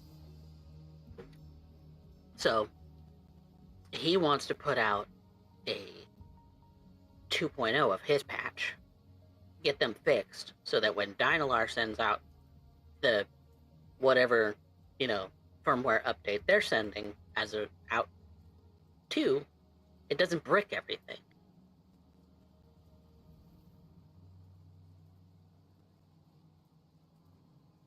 And he's covering his own ass by asking us to do it, because if he asks Dynalar to do it and admits he's at fault, he gets canned. At worst, they flatline him. They probably wouldn't flatline him over something like this. No, they'd have something more poetic. I've heard of in mind. corpos. I've heard of corpse flatlining employees for less. Oh yes, most certainly. But Dynalar, being as big as they are, Militech do the same thing. From my own dealings with them, and Arasaka is very guilty of this. They tend to come up with more creative punishments for such transgressions. Why, here's an idea for you, D. What's better to teach a lesson? Simply flatlining him and shoving him in a sewer or into an incinerator somewhere? Or forcibly taking him, sedating him, ripping off his arms and replacing them with the same Grip Kings that he sent a botched update for. And having to lug around arms that don't work. Arms that might be liable to just choke him to death. Make him live in pain first, then just...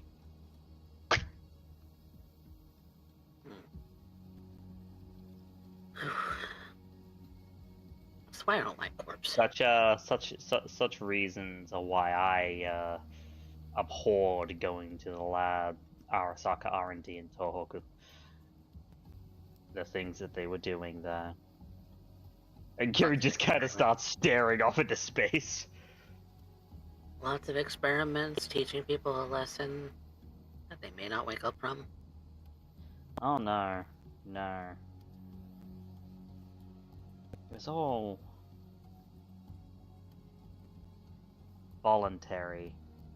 It's not voluntary if you're coerced. It's not voluntary if it's part of your employment contract.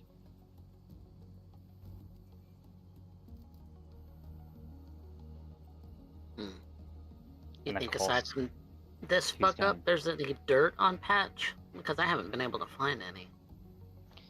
No, he's a little small for that. Everybody Maybe has you might be able skeletons to in their find. closet. Maybe you might be able to find some indiscretions in his personal life, but given how paranoid he is, I doubt it. Dude probably lives as off-grid as possible.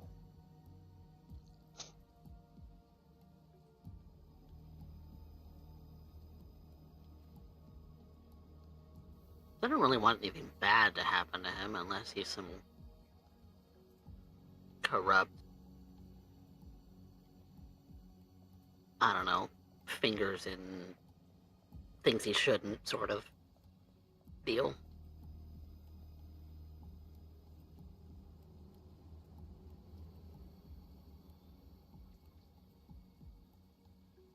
If he's that squeaky clean, then that's a little sus.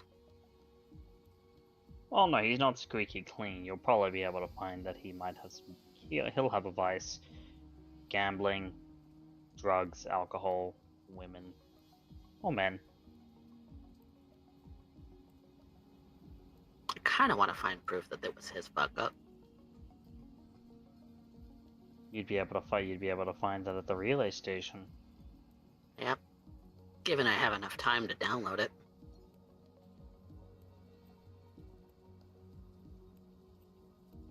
I'm taking memory shards as a, you know, for backup space. Just in case there's a lot there. Just work through. Oh, assuredly there is, and who knows what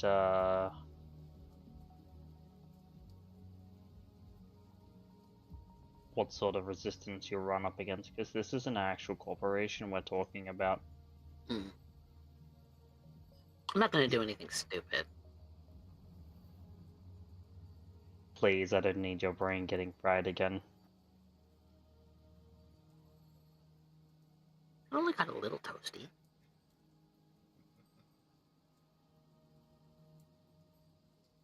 I wasn't bleeding out of my ears for very long. Kiri doesn't even say anything. She's just staring at Dean. Not like wide-eyed, just. It's a known risk. Just as me taking gunshot wounds is also a known risk of my profession, and yet you would dote over me. You're not wrong. Hence.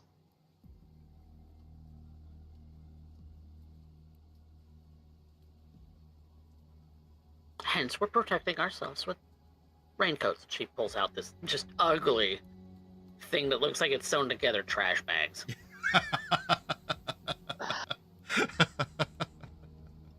After this job, we're getting you a nicer raincoat. She says as she slips on her own, which is genuinely much nicer. It's a general chic one, so it's got a bit of style to it. I figure if I'm only using it for jobs, I don't need to spend 100 eddies or more on it. It just needs to function.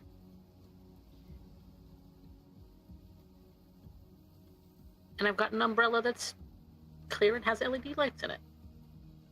You know, you know what I imagine? I imagine she's got a jacket just like the one in the Scream sheet, but it's like proper, like a proper raincoat, but it's like a knockoff version. So it's the same style, but it's not like the brand name. Oh, you didn't pay 5,000 for that? Because I mean, look, this is Macedo, so if it costs anything less than that, then you're not actually buying a Macedo piece. No, definitely don't want the Macedo piece. No, you want something Jinguji. If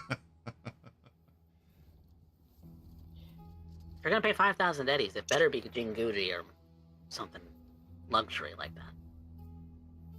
Jinguji, Amante, take your pick. But don't remind me of Jinguji. They do make nice clothes. I used to have one of their kimonos. Straight from HQ in Tokyo. Got left behind in the move. Yep. And Kiri would flick D an image, and it's like full kimono. We're talking like this is easily 100 to 200,000 eddies of clothing, just clothing. Not even including like accessories and everything else. Like the full outfit you can even see like a current price again. It's like 5 to 600,000 eddies. Because Very remember, pretty. because remember, her family was in line with the Arasakas. They were very rich. Mm-hmm. Very pretty. One day. I will say that that was just the standard. Mine was altered because it needed to fit the fact that I had a linear and a frame implanted. Mhm. At the very least, maybe by Christmas, you're gonna get a yukata. I could use a new yukata. It's settled then. Gotta survive that long first. We will. Well, hopefully, but again, I'm not letting pessimism cloud and- me. and she knocks on wood. This isn't pessimism. This is realism. We live in Night City. This place is dangerous and it's lethal. Yes. Which is why we don't go out while the refugees are sleeping in the hallways. Unless we have to. They're not the problem. It's more a matter of getting. It's more a matter of getting hit with a stray bullet during a bodega firefight and bleeding out all over the floor. Getting jumped by a gang. Well, at least getting jumped by a Cyberpunk, gang might squad. actually mean that we have some kind of, leverage to getting into the big leagues. Oh, certainly. But my point stands. It's not pessimism. It's realism. This place is lethal, and it sucks. And we're going to survive, because I'm going to make sure of it. Now see, that's optimism. It's what I'm good at. The glass is not half empty or half full. It is simply half filled. Hmm? It contains half of its total capacity. Always room for more. There's more to take. If there's any other mechanical things you need to do, Nah. I mean, no. barring there be like a hard time limit, like on Gopher's ability where it takes a day, the Thursday will pass. And JP, you and Outback, who are working around Little Kowloon here, JP, you'll get a Lucius. None have been redeemed yet tonight, so however you wanna spread them out. Now, my players are definitely gonna bully me on this job, so I could use at least one. No. Absolutely not. But Give them to us. Absolutely Give them to me. not, but, Give them yeah, to please. me and to Gopher. What's the board at anyway And on Gavin. that? It is. Gavin needs them desperately. I have it right here. Yeah, it's my, The yeah, way 'cause- Kiri's rolls have been going this entire campaign. Oh my. We The guys have have. decided in general that if she's going to bend me over and find me in the Alps, like Outback? repeatedly. Outback has 2. D-Rez has 2. Kiri has 3. JP and Gopher have 1. And that's before any expenditures that you'll see in chat. Hell yeah. Give them to us. Maddie doesn't need them. But especially give them to lethality. I have none queued up. Yeah, jeez.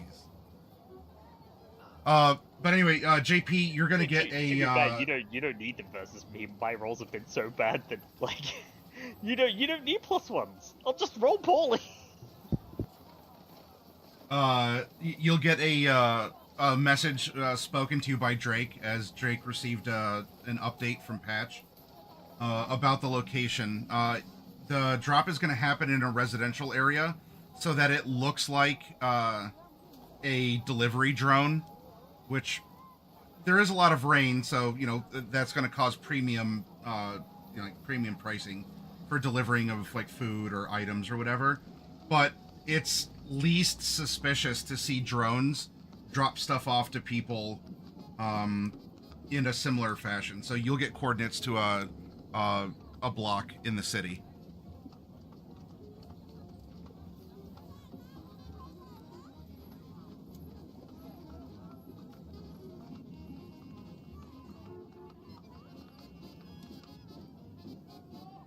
Microphone. Got it. So I also get the message from Carrie, which the response will be back. I was just thinking about you. I don't suppose that your catching skills while running across rooftops is any good. Probably not. Oh no, sorry. I guess I said that out loud, but I also meant to say that to Drake to send that. Okay. I get it. He's getting used to talking on the hollow, y'all. He's getting used to it. Old man yells at Cloud. Old man yells at the cloud. Yeah. Damn, Dasha.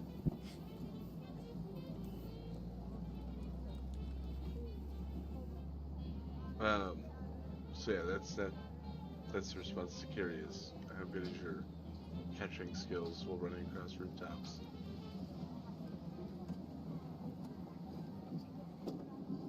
Gotcha.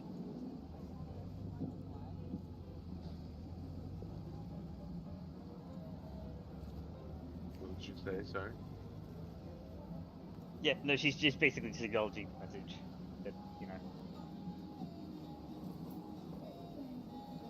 Well, as to the other thing, I already asked him for a bump up in pay due to the expedited process.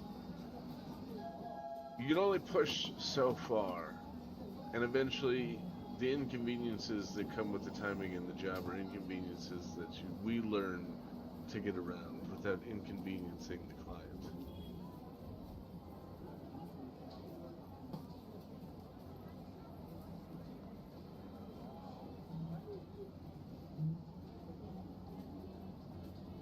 And Carrie had sent back a message. She's just like,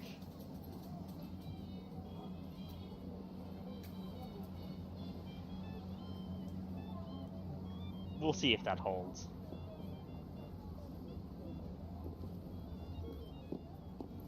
Alright, I'm gonna go back to ordering Outback round.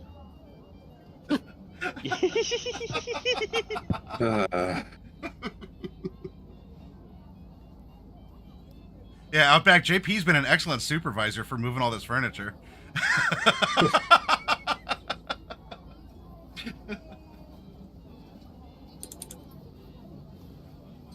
It should be fine.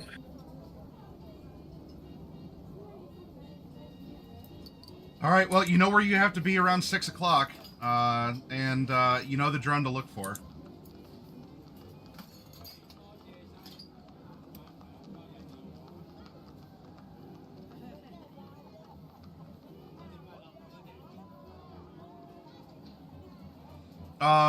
Actually, with this and how Drake works, because he doesn't just read your messages, like he is an AI inside your, Yes. yeah.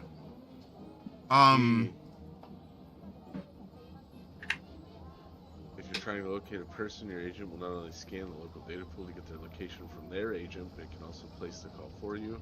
If you don't have time to talk, it can generate a talking headshot of you compiled for the times you've used it, deliver messages, or act as an answering machine. You can screen your calls, tailoring the headshot response to each caller as needed. You can send and receive text messages as well as download screen sheets. It can like if you start setting up like regular things, like you always order pizza on a Wednesday or you have an anniversary, it will He can prepare the gift and it'll say, do you think this is a good gift, Mr. Pierre? And I'll be like, yeah, that's great, and he'll buy it for me and have it sent. Like, it does almost everything for you once it gets to know you. It's a butler, a digital butler. Oh, does Drake speak to you in French, by the way? He speak well, yeah. I mean, he can Right. also speak to me in English, or street slang. But yeah, French. Well, is probably by the by default, like if you're not really needing to share with anyone, then It is my most fluent language. okay. So after this, then, because Drake certainly knows you by now, and with the experiences that you've had on the end cart, Drake will bring up a warning that there's due to the increase in theft and other crimes, that there's been a lot of people also taking advantage of drones and drone deliveries, trying to intercept them and take their contents because it's supplies and food. So if you are expecting a drone delivery, you're going to want to secure the location. Wonderful news, Carrie.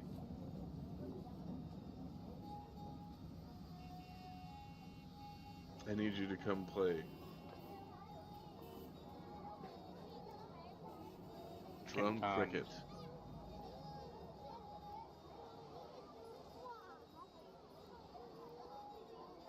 And I imagine Yeah. back in the mega building as JP is sending that. Do you pack your stuff and lock and load? We're gonna have to go and help JP with getting the shard. Alright, I'm back. Time to go pick up everyone else. He's And then we get to expecting play a trouble. little gopher hunting. Yep. Oh, boy. Right about pass. I'm gonna take a nap. All right.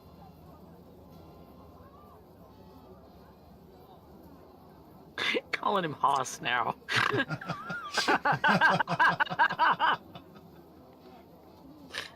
How very southern of you. He's from Texas.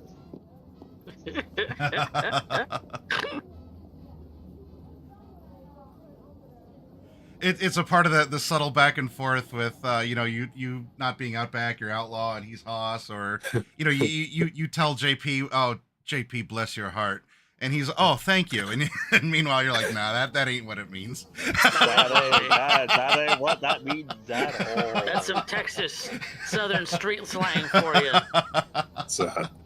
That's part of the Southern hospitality path. Yeah. You gotta download that to your translator. Speaking of which, Southern hospitality is the name of my pistol. Very good. I love it. See, D-Rez's Magnum came from Nomads, so she's not entirely sure where it came from initially. Might have found it off a Nomad at one point. So that. Well, I didn't want to tell you, but that's a Raffin pistol. That's why it's an extended mag. Are you are you informing and also getting Gopher, or is this just a four? Like, are you going to get the drop and then swing by for Gopher on the way to do the job? Oh no, we'll get him too. Okay. Yeah. I mean, he's got a shotgun. If anyone's got a chance to keep shooting a drone. We don't destroy the drone. All right. Well, then, Ural's first encounter with prolonged exposure to acid rain begins. And in fact, I can even we can reuse this scene here in our landing page, because conveniently this is a nice rainy rooftop scene. Oh my. So while everyone in the audience, Night City 64 isn't starting soon, it already has. We are Night City 64 in the midst. ... This is going to be our scene, so at least for you all on the... Actually, you know what? I just zoomed in, so oh my god. Hang on. Oh god, everything's... Do I have... I think It's like that's 60. The full, I think that's the picture anyway from the original, yeah. So, all of you are gathered and you make your way up to the roof in this residential area. It's a this isn't necessarily Corpo Plaza, so there is danger still, and especially if people who want to go bird hunting, just an electronic form of birds, because the people here in this upper middle class area are still doing a lot of ordering of product, and this is supposedly then where the drone will meet you all. So getting here isn't necessarily going to be an issue. You have the transportation, getting up to the roof. Actually, that will take a little bit of work to do, because you need to get in through the entrance. You do not live here, so you don't have a card to get in. So how would you like to, well, presuming you don't want to scale the exterior or break the glass door in the front, how would you like to get into the building in order to access the elevator and or fire stairs to go up top? There's not a fire ladder on the outside of the building?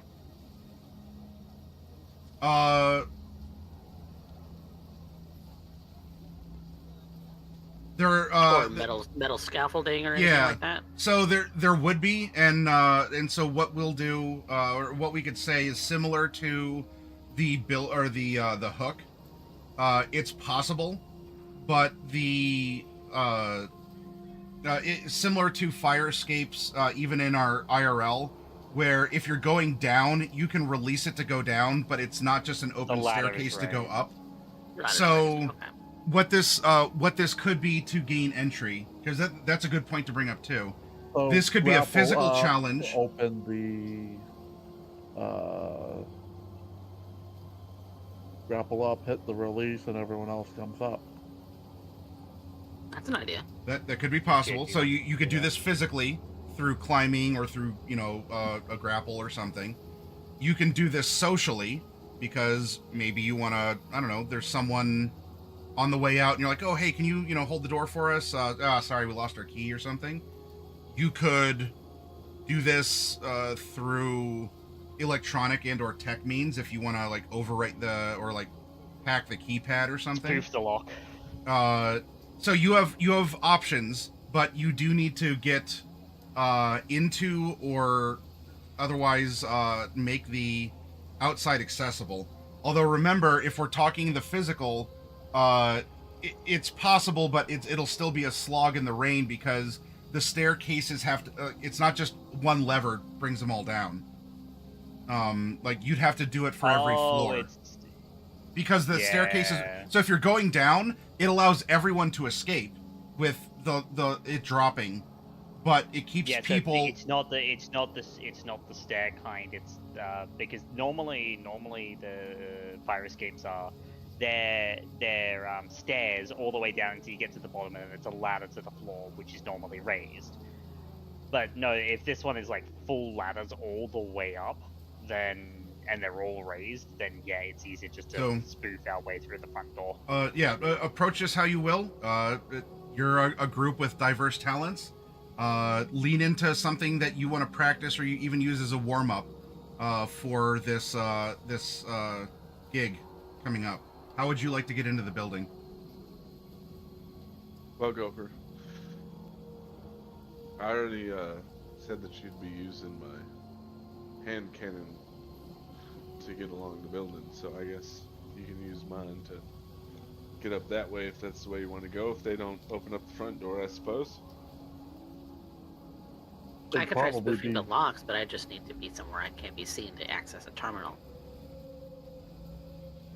Well, it's also security tech. You could do it mechanically, Yeah. electronically, rather than That would like be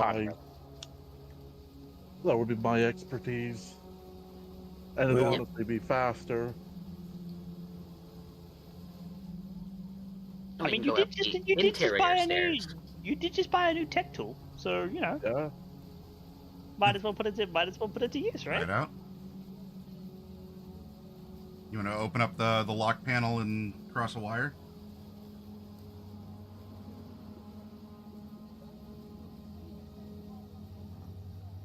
reading the tech tool, it doesn't look like it directly gives me any bonuses.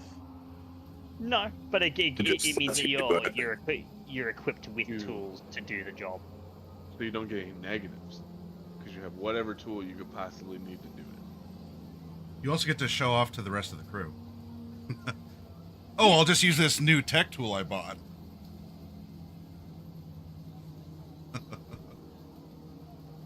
Okay, there we go. All right, so while you're working on that, there's going to be someone passing by.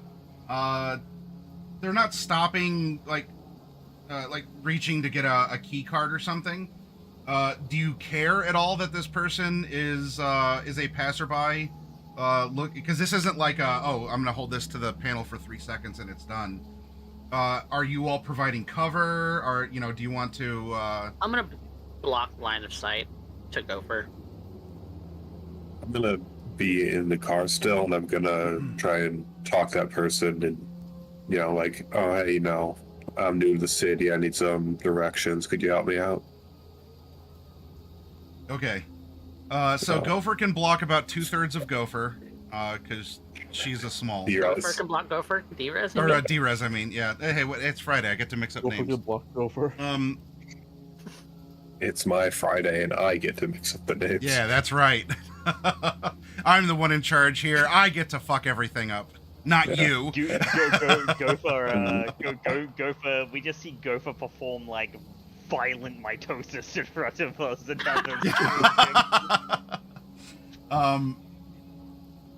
Okay. What is Kiri and JP doing in this situation to try and block sight or distract the passerby here? Kiri's gonna keep her eye out, but otherwise, yeah, just block him. Yeah, same with D-Res. Okay. JP is D can be staying a inside human of the shield, and Kiri can be the social one, where it's like, yeah, they shouldn't look this way. That lady's scary. Okay. Then Kiri, to deflect initial observation, you want to make it an intimidate, or some sort of you want to be a menace? I am gonna indeed be a menace, and that will probably be me enacting. Yeah, I'm probably still stuck in Pathfinder and D&D terms for some of these skills, but you get the idea. Yeah, because otherwise the only other thing to intimidate is a face down, and that actually requires a target. Yeah. So acting it will be. Yeah, in this system, it's like interrogate or Hey. acting or bribery, kind of, or bluff, maybe. What? Kind of goofy. Okay, so what if you're acting? Ma'am, I need that camera. No. Hi.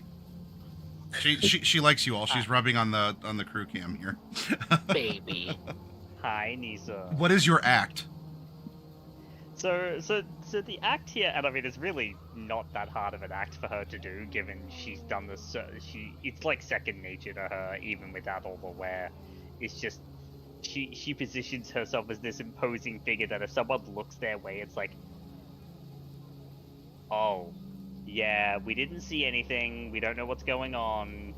Because you're giving them look away now eyes. Yeah. Okay. Citizen. Move All on. right. Yeah, that works. she's like that mirror is like, why that guy look like that though? And it's like someone really cute, and then the one behind him is just like, it's like that. My disc solo looks so bad. She doesn't look so cute right now. She looks like she's a trash bag. Yeah, that's yeah. Why are you trash bag? Oh man, that solo is being really intimidating for that maintenance man and trash bag. Yeah.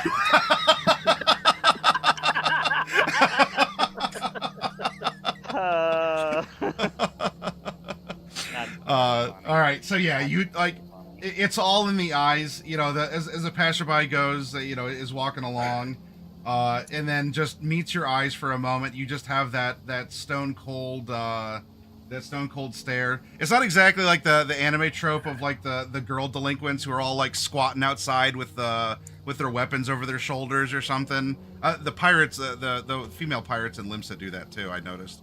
But there's that anime trope of all the girl bullies all like squat outside the school. She's not delinquent squatting with her katana on her shoulders, no.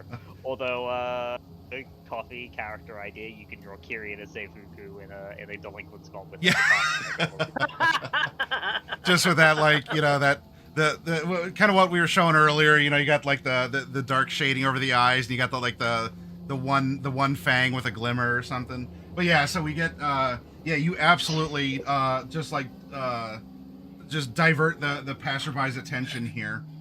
I've always thought of that as the Slav squat, but there is that too. But it is also the Slav squat, because the Slavs that did it were like the lower class in Russia, and that's what they used to do when hanging out outside, smoking and listening to hard bass. But you're not in leisure wear, so it doesn't count. You need the black and white. And you're Japanese, that's my stuff at home. But no, Evil just posted something amazing. Insert the clip of that one henchman in Batman opening the door, seeing Batman walking up here like, I didn't see nothing, and then getting chewed out by his supervisor's like, hey boss, I think I saw your phone in there. Yeah, of course my fucking phone's in there. Oh, Batman! As that person hustles along, during the course of getting this panel to open up, and I'm presuming, Gopher, you don't want to leave any lasting damage on the panel. Like you want it to be clandestine, right? Okay. Yeah.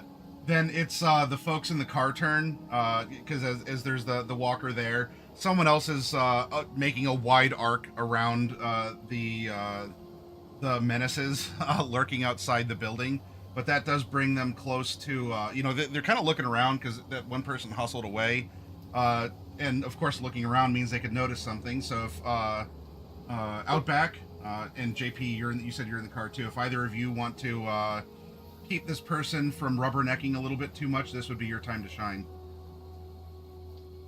Yeah, I mean, JP is almost assuredly better at a roll, but my thought was just persuasion to just play into the nomad stereotype. Be like, I don't know my way around the city. Will you help me find this location? And you're behind the steering wheel. You have you have a client in your car or something. So even if you're not mechanically the best, the circumstances would favor you anyway. So sure. How would you like to manifest this distraction? I'm going to do it as persuasion because it's not entirely actually acting. Okay. I actually don't know my way around the city that well. So yeah, I'm going to put Fickle God on that and 2 luck. I like to be blatant with my luck. Got it. It is noted.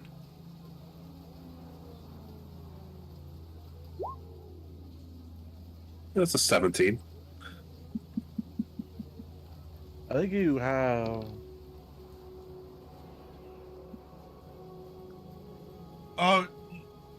Yeah, it's they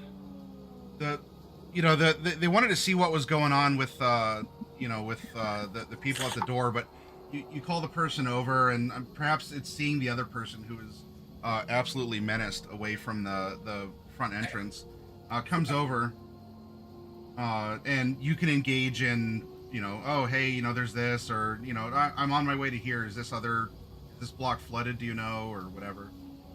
So yeah, you do successfully get the other passerby here. The instructions are delivered, and with a cinematic little spark and a little puff of smoke. Just not the magic smoke inside the device. It's just a little bit of from the cinematics. You get everything. You set the door to open. It'll be open for whatever, like 6 seconds, and then everything will go back to normal, as if you were never there. So you were successful in getting into the building, and therefore making it up to the elevator. I mean, you could do something similar. You could hack into it or whatnot, but we have a little bit of warm up for this. But the important part is you get to the top. You're not scaling the outside, and this is getting you all prepared for the job at hand. On the rooftop of the residential building, however, there are two people who appear armed and are looking around. They don't see you immediately walking out of the it would be like the little shack that's on the top that the stairs would go to. It is rainy, so there's a lot of ambient noise, and they otherwise appear to be distracted. But there are two people with rifles under their arms that are in rain slicks, and they're just kind of gazing out and around. Both their backs are turned to you.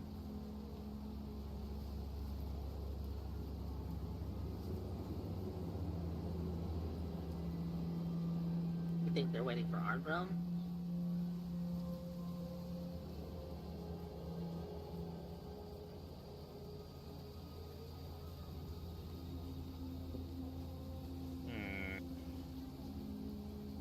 Is there anything identifying about them? Are they Dynalar employees or just guys? No, they're not in the bag lady chic, but they're in big generic raincoats.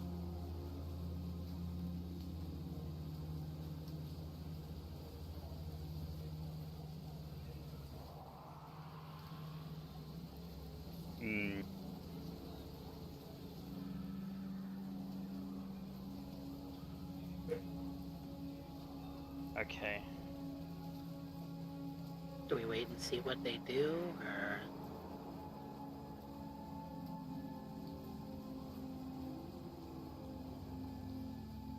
We'll keep an eye on them, and if they go for our drone, we try and beat them to it? if they go for our drone, I drop them.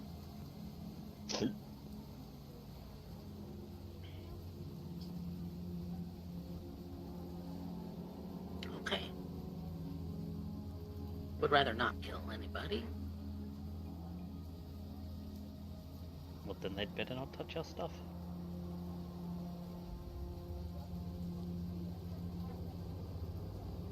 So Kiri will get basically like ready to, if they do decide to do something stupid, like shoot down our drone and steal the contents,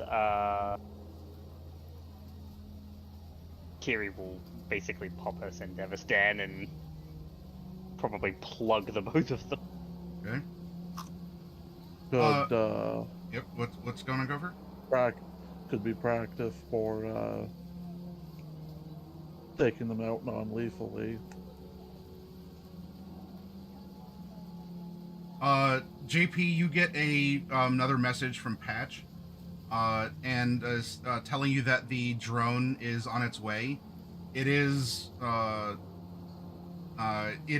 not marked. Like, it's not going to say Dynalar, and have like a unit number on the side. But how you will know it is yours is as it is, in case there's others, as it's descending, you need to look for it, but it will have a quick purple light flash. There's like the usual running lights on these things, and every so often you're gonna see like a quick millisecond of a purple flash, and that's the cue that is Patch's drone with the shard.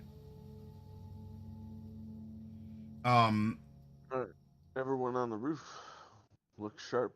The drone will be coming in the next few minutes, and it'll flash purple before it drops the package.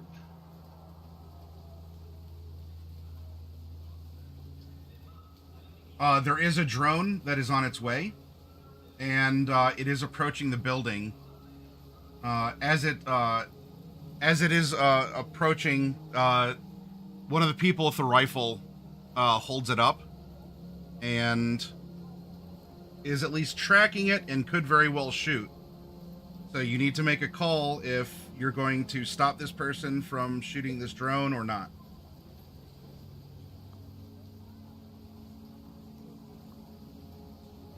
And it's probably gonna be before we see the flash, right? Yeah, like this one's approaching the building, but it's not in descent or anything. This is a passerby. At least right now, it's a passerby. It could land, but they're preparing. Like this is me telling you that one of the two is has the rifle ready and is taking aim. So in this moment, at this point, you can take action or you can not take action. I'm gonna draw my pistol and aim at the one taking aim. Are you just Watching aiming between or are you firing? I'm aiming, and if it begins to descend, the moment he goes to fire, I'm gonna shoot him. Okay.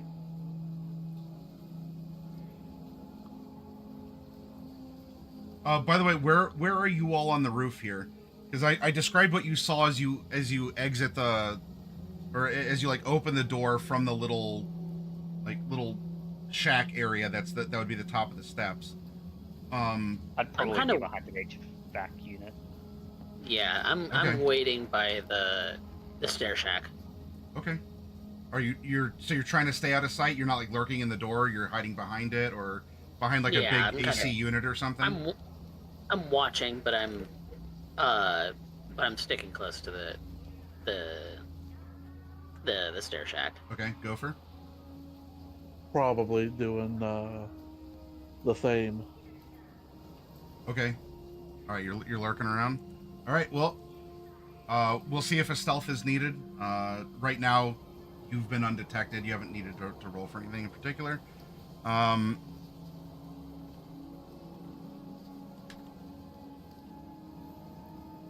Yeah, I imagine Gopher didn't even need to pop the panel on the door. He probably like looked at like with how good that the electronic security check was. I imagine he just looked at the door and was like, "Oh yeah, this model. They have an issue where if you just jimmy that this way just a little bit, and you go ahead and apply a little pressure here, and then you swipe a blank card, beep beep. You Like can if I spoof nudge- master credentials." If I Because most like card reader stuff do normally have those sorts of vulnerabilities. if I could take this tool, slide it right behind the casing, nudge this wire around a bit, and we're in. Yep. The shot goes off and it does hit the drone. It's not enough that it brings it down, and so the other person, and I'm giving you visual cues because the rain is suppressing anything that they're saying here. Just kind of does a head shake, lifts the rifle, and also fires.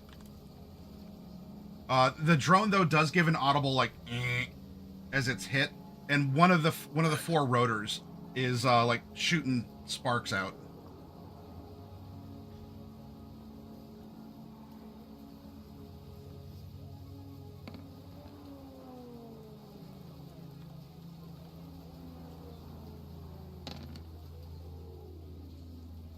And this one Really good aim.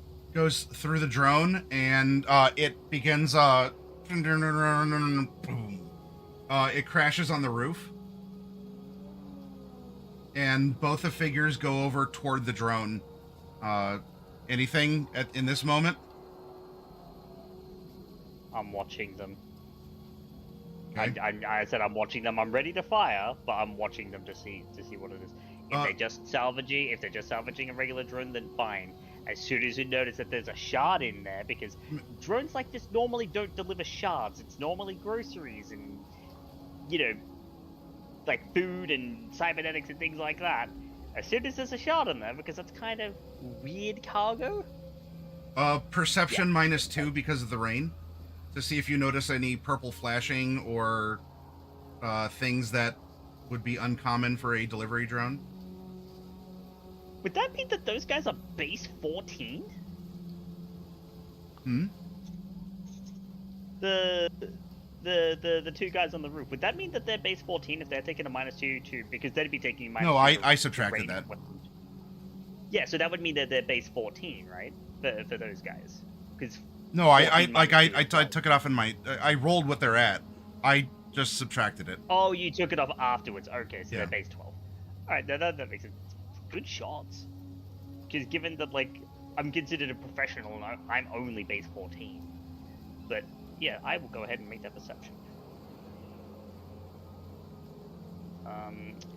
Keep remembering that I flipped this over that way to... That'll be an 18. Okay. You do not see. You haven't seen a purple flash, a brief one, or any. There's just the usual kind of the Christmas colors of the red and green, and then there's a white light on there too that activated as like a find me beacon. After it was hit, and it came down. So the two are the two are going through it. They are recovering some sort of a package out of it, and they're now starting to walk towards the towards that like shack that would go to the stairs.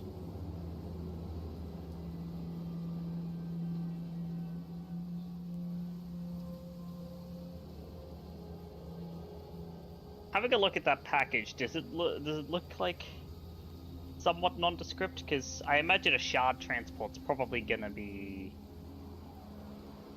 a little bit more secure than something than like a cardboard box or whatever. How big is it, too? Yeah. It's the size of a shoebox. And it would have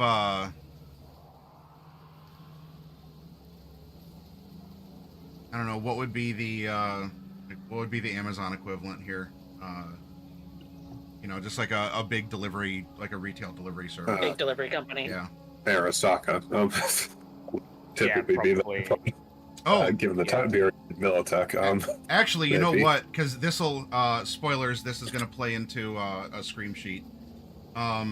This is actually a FedEx drone.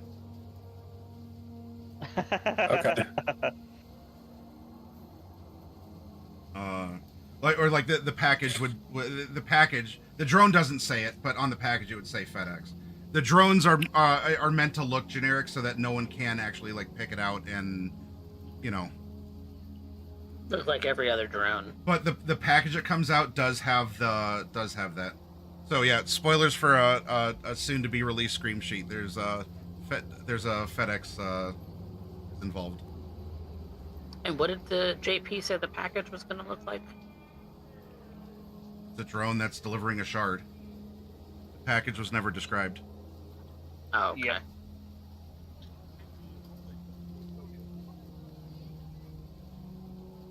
Well, knowing what the package looked like would be preferable.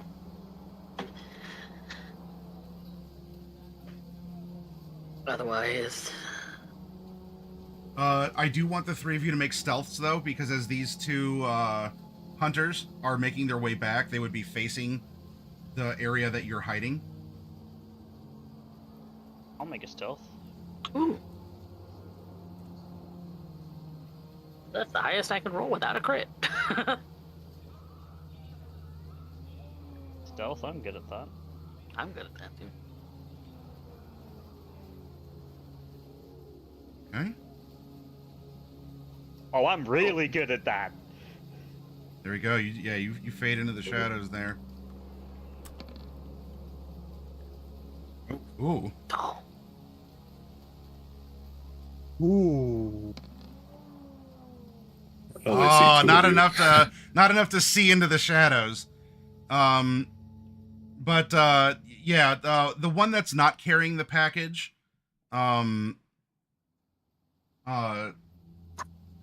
like holds his hand out to the one who's distracted, kind of looking down at it, and through the rain, hey, who's there?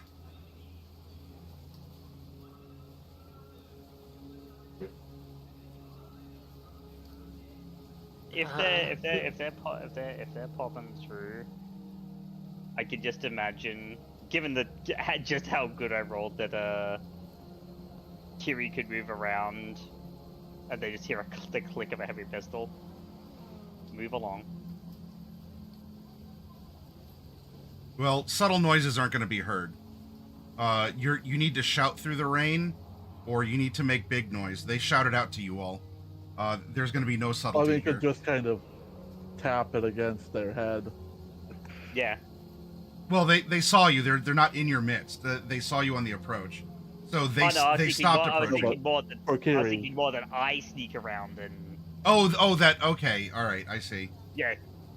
Because I mean, I rolled really well. Oh yeah, that. So I mean, that's if you want to do a little go around. Then for the other two who they're shouting to, are you saying or doing anything?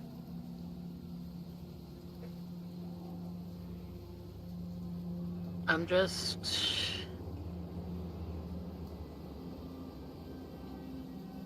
here for the view. Just stay out of the way Don't mind then. me. No. Staying out of your way.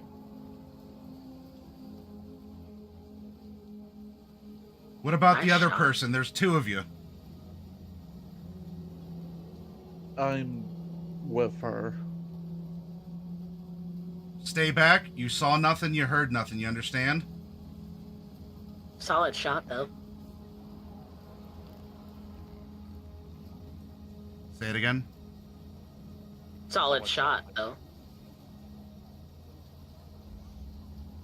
The guy takes a step forward. He doesn't raise the gun. You saw nothing, right?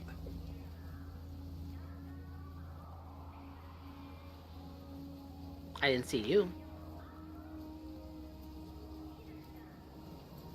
Kiri, you've like snuck around the would have passed by like the whatever the AC unit or something. All I and- see are those bits and pieces of the drone you left behind. Yeah, it's a shame that the weather really interferes with stuff like that. Crashes happen all the time. And now I imagine there's a voice from behind them. I couldn't agree more, gentlemen. I would suggest leaving now. The one who wasn't shouting, who's holding onto the FedEx package, wheels around. It's like, what the? And the Kiri with a gun, like, go on. Nothing happened here. The uncertain one looks at the more confident one. Think we have a mutual agreement. Come on. And the two hustle into the little shack and run down the stairs with their loot. Bye. Apparently, it's called a bulkhead. Yeah, that makes sense. A bulkhead? Okay. And I imagine once they're gone, it'll be super difficult to hear, but you hear the indistinct sound of Kiri murmuring something that's in Japanese that's clearly irate. Can't hear because of the rain.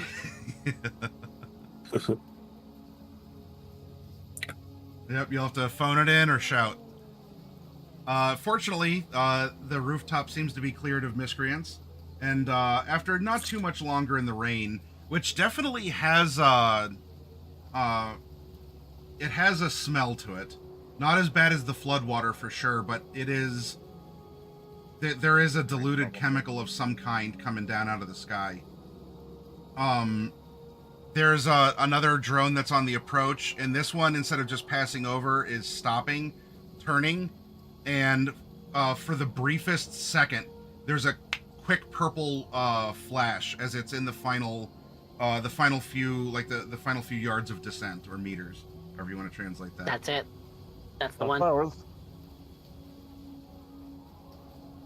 And Kiri's I'm gonna going go over. dashing up to go and unlock the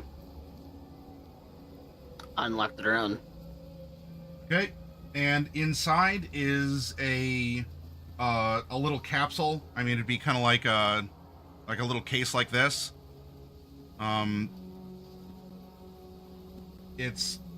There's a shard in the case, but there's no extraneous packaging, or it's not like, it's a buck of sliced pizza that's been delivered to you. It's a shard in a case. I take that case. I have a question. Mm-hmm. The other drone, the one that got shot down, how big is it? That would be, so if it's delivering a shoebox, this would be about the size of, I'll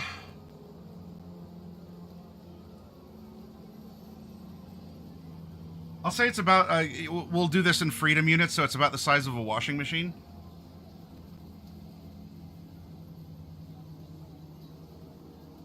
I was just curious because it might be handy to have a drone of our own. And looking through the items list, the observer is 1,000 eddies. So, Well, If you wanted to gut some pieces out of it, I don't see. Unless it's going to take too long. you have the shard and you have until midnight this night to do your job. There's also a distress beacon that is clearly going off for this down drone. We should probably get out of here. yeah, Yeah. are on a time crunch. It's not giving the- the smoke signal you see in the video game, but there like that white light, that kind of a white strobe is going off, and it is giving an audible, so like through hearing or sonar or beeping. whatever. Yeah. You know, there is that with a strobe as well. Is the one that delivered our package, is that one starting to take off Yes, again? that one is. Okay. And that's a smaller drone. That delivery drone was not the washing machine sized one. Okay. Well, you've got the shard. As a cautious individual, I want to test it for viruses first before we use it. But I'm not going to plug that into my head to do that, so I'm going to go get my laptop. Sounds good.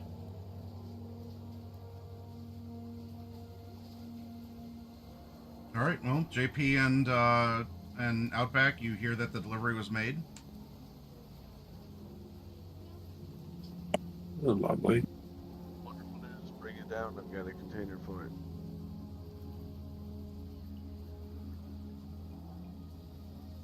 I'll want to test it to make sure that it's got what we need on it. Can do that in the car. Yeah, don't slot it. I've got a computer in here. Good.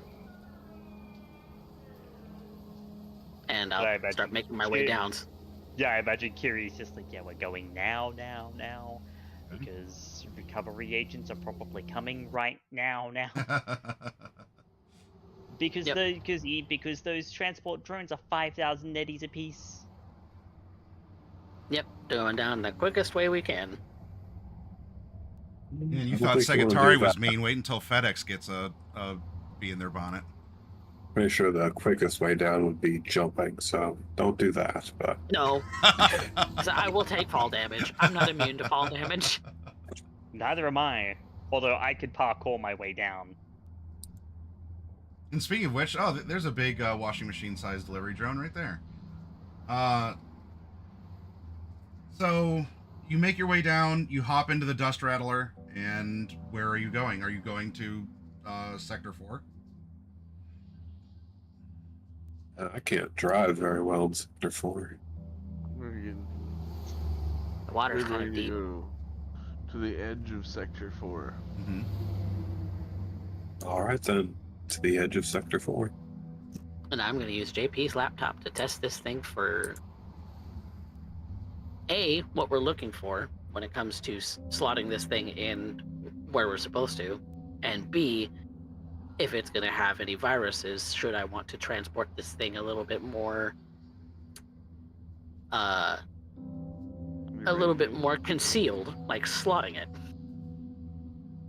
Okay. So on the way to the outskirts of the flooded area, the shard is looking for something in order to be able to be used. It is looking for some sort of a compatible signal or hardware from Dynalar in order to activate. So getting into it, it's not like I don't know. You just have any the thumb. I guess the mechanically it is, but the program itself needs a reciprocal. Because if you remember, like this is a patch. This is a hot fix to a program that already exists. It's Right. looking for the program, and you don't have it.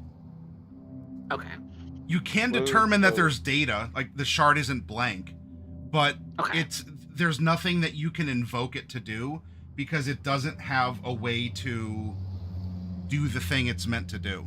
Have you ever downloaded like a character sheets JSON for Foundry? No. So when you download a JSON, there's a JSON is very specific for the program like Foundry to display it with all of its graphics. But if you open that JSON as raw text, you can see stuff like skill line 18 equal value, and that value is the number that you would have in ranks. Or Right. like character HP value maximum attribute, 45 for someone's HP. So you'll be able to read like the raw text or hex code of but not be able to like activate or run the executable. You see the matrix, you don't understand that's the lady in red. So Okay. I mean, I suppose that was the primary look, but that's if I were to or somebody were to slot it into their neural port to be able to transport it concealed, would it inflict us with some kind of virus? That's what It's searching for malware, basically.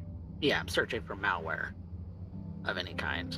There's unreadable data on the shard.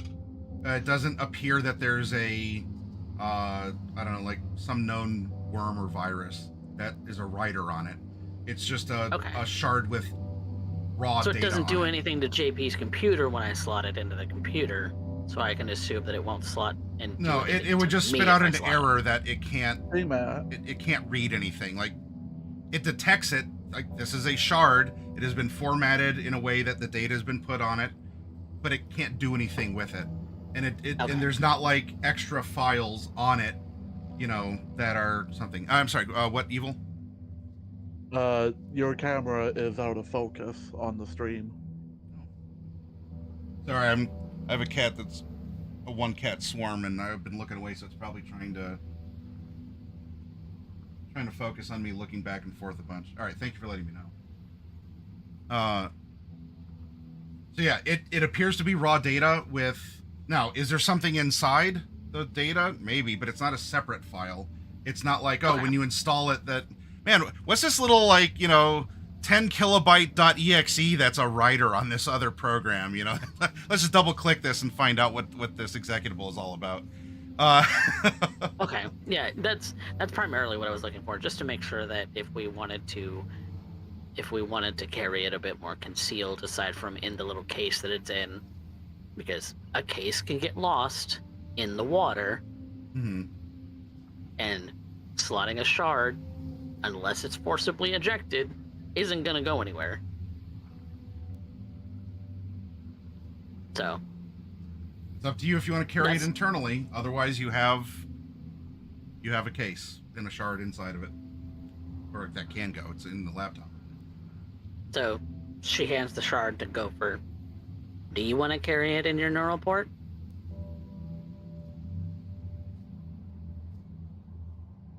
Or should I?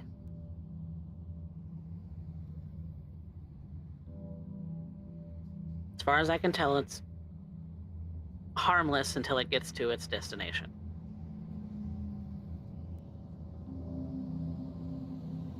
We're both gonna have to go up there, aren't we?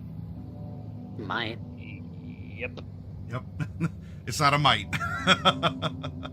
You need to. Unless you know how get to to hack that I don't know about. I think it'll probably be better for you to carry it. Then. Okay. Then I will. And she's going to slot the shard into a shard slot in her neck. Okay. It sits there. It's doesn't do anything. It's accessing it yourself would be like the laptop. It would just seem like static. Like it doesn't trigger anything. It doesn't. It's code, but there's no executable program. Yeah. Yep. It's it's a yin, but it needs a yang to work, and you don't have that. So Yeah. it's just there. Just sitting in my chipware socket, not able to do anything except just sit there. All right. Don't get wet. The case is waterproof. You are dubiously so. That's why I have an umbrella and a rain slick. Mm-hmm. Yep. You're going to a flooded sector as well. Throwing that out Yep. there. All right. Yep. I'm not diving into that water. That's nasty. All right. I presume then you're going to Sector 4 after checking the shard. That's Awesome. That's all I'm doing. All right. Then what we will do... let's get up and take a quick break as you're going to the outskirts where it's not as flooded, and then you're going to walk on the planks, and you're going to take all the little, like, the emergency resident-built route to get closer to the warehouse where the water is higher. Sounds good. But let's get up. We'll stretch a little bit. We'll get ready, and then it seems like the gig is going to begin in earnest when we come back. Yep. So we'll be back soon, everyone. Hold on tight. Get a get a sip yourself, and we will resume shortly.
All right, everyone, we have returned. I hope you all are refreshed. And it is now time for the gig. There's been preparation. The shard has been recovered from the drone after a little bit of initial climbing and confrontation. What's a good little warm-up before the heist? Maybe it's not a heist per se, but... all right, so driving to Sector 4, well, to the outskirts of Sector 4, you're going to have to park a couple blocks away, and then, fortunately, it's not hardcore parkour. But you do need to be cautious, as not only are surfaces slippery when wet, this is torrential rain, some wind, and it's also acid rain. So if something is flimsy and made of organic material, there's a very good chance that it will be no less sturdy for the efforts of the weather. Before the approach to the warehouse, then, one last check. What are you doing with Dust Rattler, or, you know, if you all need to load up your ammo into your weapons on your character sheets and demi-plane or whatever, go ahead and get all that stuff loaded and activated, and if there's any notes that I should know of coming forward onto the scene, let me know. Otherwise, I'll be narrating things, and what will happen will happen. Yeah, that's a good point. Obviously, we have the three going in, D-Res, Gopher, and Kiri. Where do you want Outback and JP to be? Yeah. Good question. We are not exactly the more combat-oriented people, so...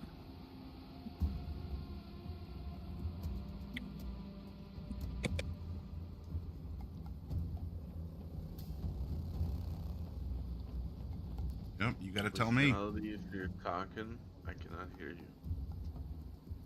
Because my mic was up, because I'm a dumbass.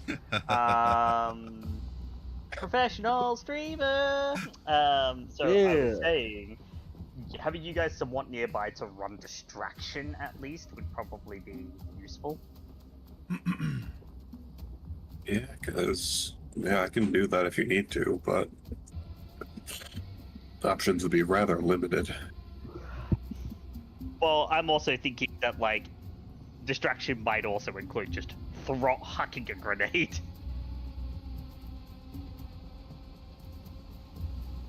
I'm just a bit cautious about approaching, because I don't know what their guard rotation is like for people being there or not there.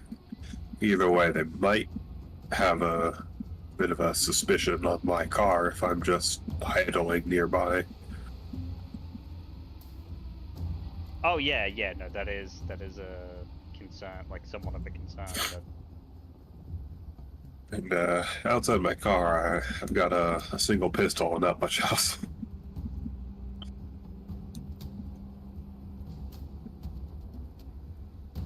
If you need a fast escape, I can get there pretty quickly. Even with the water, it'll just wet my feet a bit.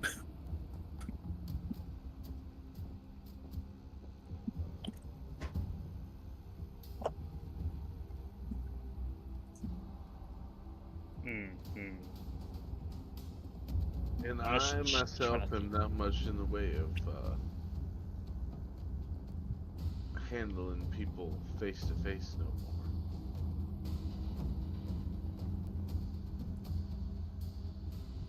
I think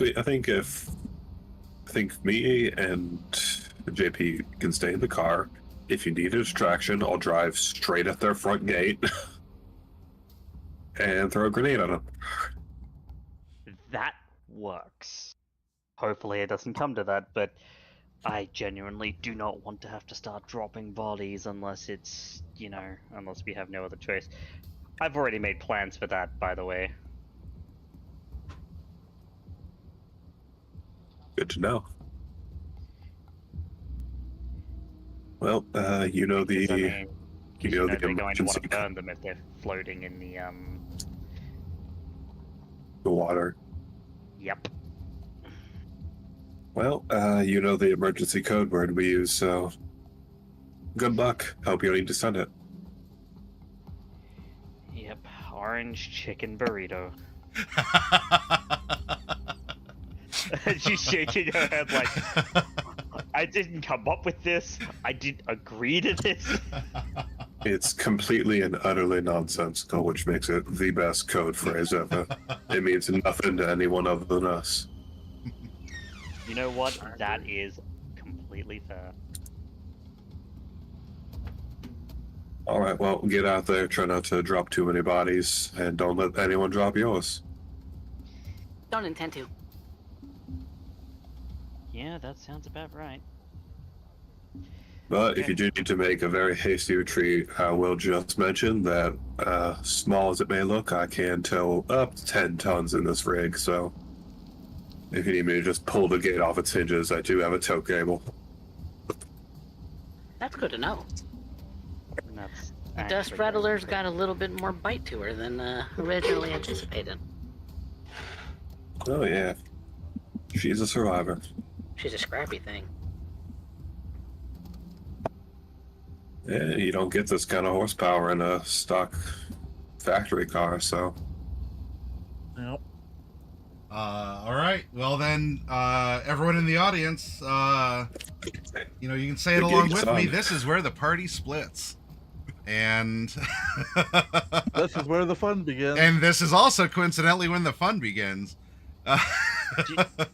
To be fair, this sort of thing, like, in stark contrast to games like D&D, when you should never split the party under any circumstances, this actually happens very often in games like Shadowrun, like BTM, and Oh, like yeah. Cyberpunk.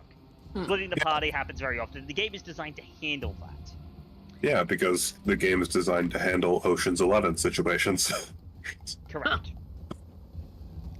So, don't be afraid that we're splitting up, but we're always in contact with each other because tactical networking is very important. Yes, we all have a live call going on the Hollow at all times during this mission. That's scrambled through Drake. And it's all Yep. scrambled, yep. And, yeah. Begin virtuous mission. Yep. Now! Meow. That's Right. Meow. Lisa Uncharacteristically, says. D-Rez has pulled all of her mohawk hair into a very tight bun under her rain hood. Oh, okay. All right. Her hair is up and out and is tight and secure, Ma'am, off the keyboard. which, as you all notice, that she has the full sides of her head shaved. I mean, Kiri's already always knows That's- this, but yes. That's gotta be terrible in the cold. Why are you smacking me with your fist? Most That's ways, unnecessary. I'm just most getting dangerous- pat by this cat's tail. the most dangerous weapon known to mankind, the tail of an animal that you let into your house. Nisa has used Tail Whip. It Yes. lowered your defense.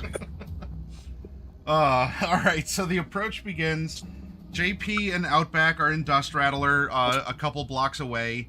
JP could have very easily said, yeah, hey, just take these series of planks. You don't need to Prince of Persia it necessarily. Along the way, though, you do see where you do need to take an alternate route because the planks that were put down were either like broken or someone took them. Finding an alternative route isn't impossible. It just takes a little bit of extra time to do. For purposes of the mission, I'm gonna say that it's about 7:30 p.m. right now. Remember, you need to get this done by midnight, which presumably you have still a pretty wide open window. Don't step on off the keyboard, man. Neat. Technically before midnight. The brick patch hits at midnight. Yeah, so. If it comes down to the dramatic moment where your finger's hovering over the send key, I would hit the send key before 11:59:59 just to be safe. But yes, that is the literal last second before the brick command goes out. All right. So as you are approaching here in the rain,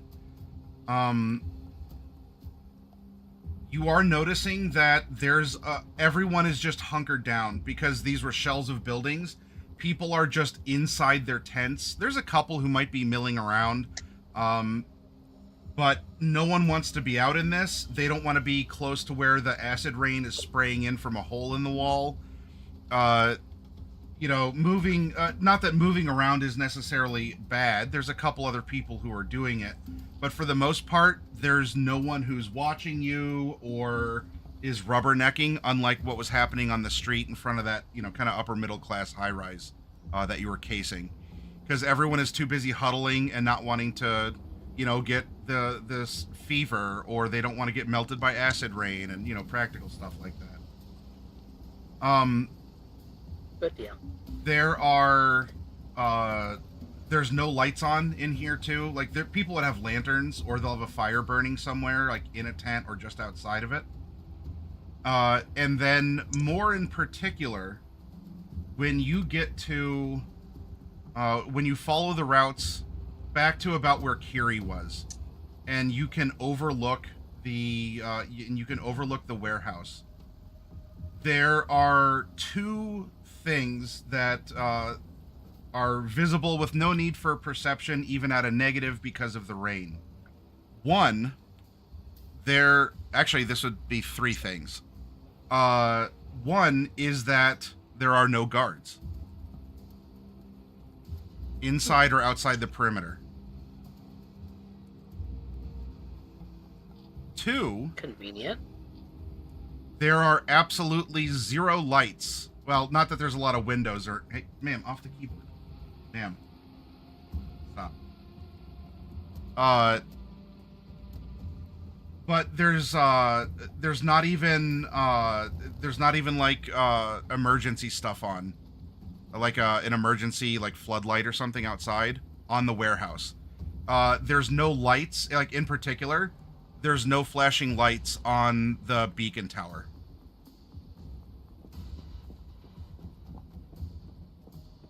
There's no power. And three, there is a tractor that is only partially submerged in the 3 feet of water, because it is a tractor. But there is a tractor here, and there is someone hanging from the tractor, and is floating in the water, and is trying to like weakly like grab onto something or to help himself. And you see that the person hanging onto the tractor for sure has a Dynalar Grip King arm. So, coming onto the scene, these are the 3 differences from when you first cased the joint. No I don't guards, think there's any power in that building. presumably no power, and there's someone who is languishing sort of in a half-drowned state over here by the fence. There was no power, emergency lights would still be on, which means either they don't have emergency lights, or they've turned everything off intentionally. Then how's Or the this emergency work? powers run out. Well, here's the question: if it's Something that's completely out, important how for- would it broadcast a message? Oh, Yeah, that's odd. unless the transmitter's got its own power source.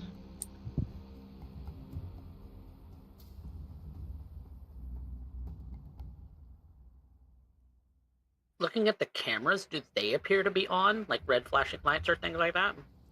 There's no lights or movement at the warehouse. Okay. This is very convenient for us until the power turns on. Then everything will come on at once. Well, work it to your advantage while you can. Yeah. So, in order for this thing to get loaded into the tower, it probably will need the power back on, and then the shard slotted, and then we get the fuck out. We Delta like we don't have time.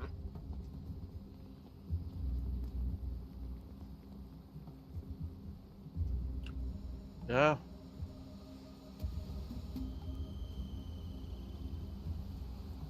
So,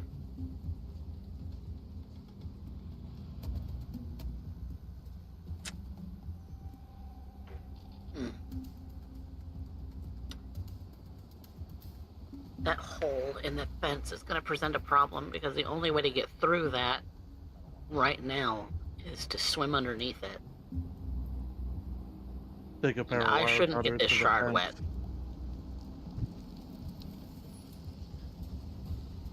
wet. How tall is the fence? Just as a question. The fence is what, like It's- 5 yards, 5 meters, so 15-ish feet. And it's barbed at the top. Yeah, it has razor wire at the top. Yeah, and angle too. Ma'am. The move would be take a pair of wire cutters to it.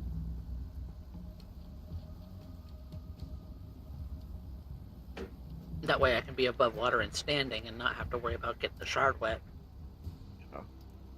And, you know, some fever. Well, yeah, that too. It'll just be faster in and out. Yeah.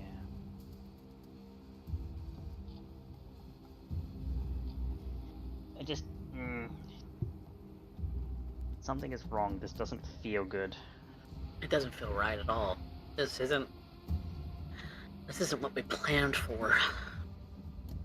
We planned for guards and security systems and all sorts of other The shit. guards- This is The guards are one thing, but the rest of this, I don't know. I'm betting as soon as the power goes on, Dynalar's going to be alerted that there's intruders.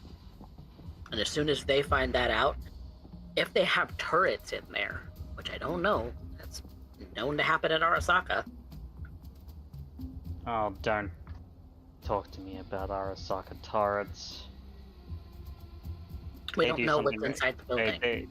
They do something really nasty where they'll have a clear hallway with 2 turrets on the side and some cover. Intentionally placed. So that if they deal with either of the turrets in front or they get disabled, a third one pops from the roof behind them and And zeroes you flat. mm-hmm. I don't know that we're going to expect something quite that sophisticated, but you'll never know. But no. If there's Security any power, systems at the very least. if there's any power system control, it's going to be inside. If the tower doesn't have its own independent power supply, then that's going to be our point of ingress. The thing is, though, is that how do we get over all of this standing water? Probably by grappling, no doubt. I figure cut a hole in the fence that gets us into the perimeter, grapple to the roof. Yeah, but how do we even get close enough to the fence? It's under 3 feet of water. You know, toxic sludge, basically. Right. Trudging through is an option, but it's not ideal. It's not even not ideal, it's dangerous. You can get swept away. That guy looks like he's going to get swept away any minute. Yeah, What other option do we have, though? find a point to grapple onto that we can leapfrog our way across the water. We only have one grapple gun. That's the other problem. Right.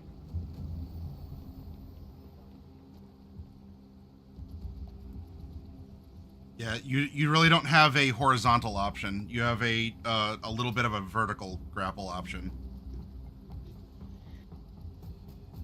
Well, it's 150 feet. So if we grapple to the tractor and then to the roof from there, We can at least get that guy out of the water.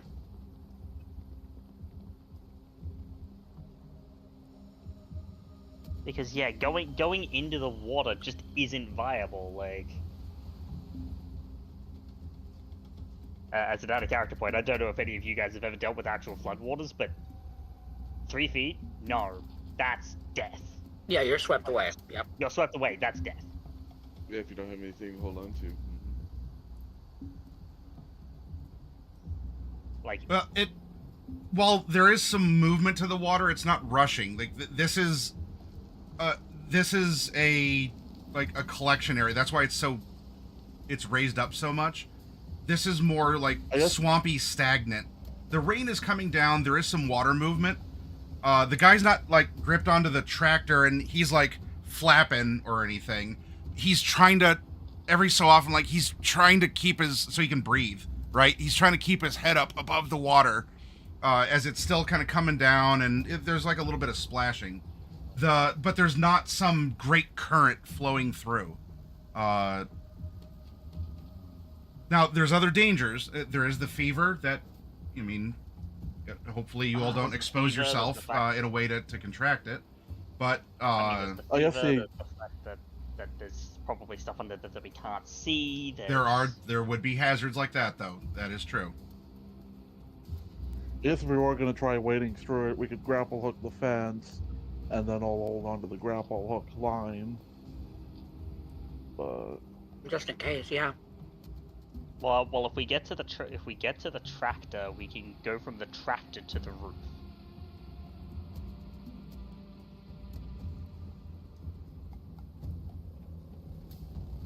So long as we don't get caught by the razor wire.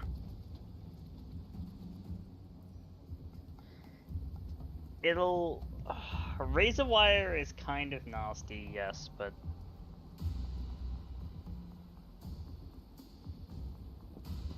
Yeah, let's get to the tractor first. At least one of us. And then we can go from there. Because that guy's gonna need some help. Corporal or not, he doesn't deserve this. yeah. I guess the other thing, too, based on what we know, because only D-Res and I really have to go in, right? Presumably, yeah. The bare bones would be getting the shard into the tower, and well, in this case, perhaps even restoring power. That would be a you thing, Gopher, more directly, and then making sure that the shard is uploaded properly on the software side of things, which is presumably a D-Res thing. Yep. So then at least Kiri could stay on the building providing overwatch, assuming they're with us. Yeah. That's what I'm thinking.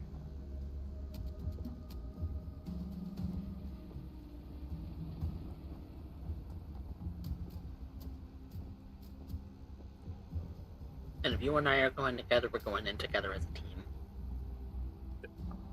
We're not splitting up.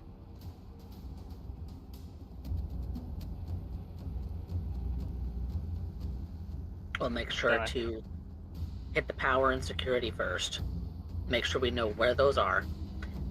Get the shard up to the tower. Verify that it's gonna be connected to that power. Flip the power on, slot the shard.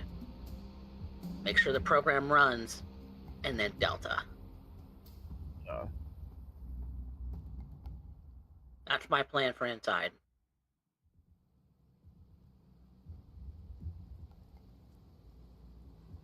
Which means, Kitty, that you'd be only out here providing, overwatch or cover fire.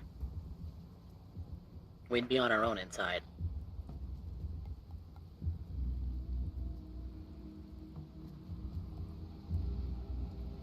Stay low, stay behind things. Do not get caught. In fact, to Gopher, I would probably even recommend you stay on the roof. By the hatch. Because remember that the panel needs repairs. And you are the only one capable of doing that. Yeah. Oh, I mean, maybe D can too, but like, you're the only one who we know is like, doubly confirmed capable of doing that. I'm a little tech savvy, but I'm not that good. Yeah. Gopher is kind of the goat on that front. Yeah. So I guess, No, yeah. security even- systems is where I'm strong suit, but that, go for it. You're the guy. You're the mechanic. You handle the software, I handle the hardware.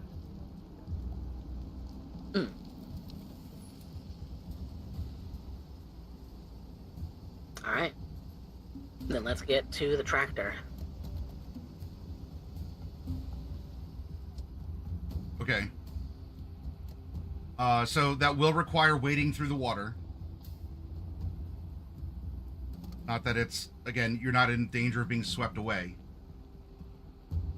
What I would like on the approach from the building to the tractor, for those of you who are going, walking through the water, I need you to make either a perception at a -2 or an athletics in order to avoid any sort of harmful debris that has been washed around, or that you don't, step on some sharp things. Okay. I'm going to do perception, and I'm going to use 2 Fickle God's favors to negate Okay. the penalty. Complete. Mark is complete. Would I need to do that as well, or? If you're wading through the water, then yes. No, I'd be set up in the building on Overwatch, so no. No, I wouldn't need to do Okay. that. Then this would just be for Gopher and D-Res and getting over to the tractor. Perception, 2 luck. Okay. Very good. 21.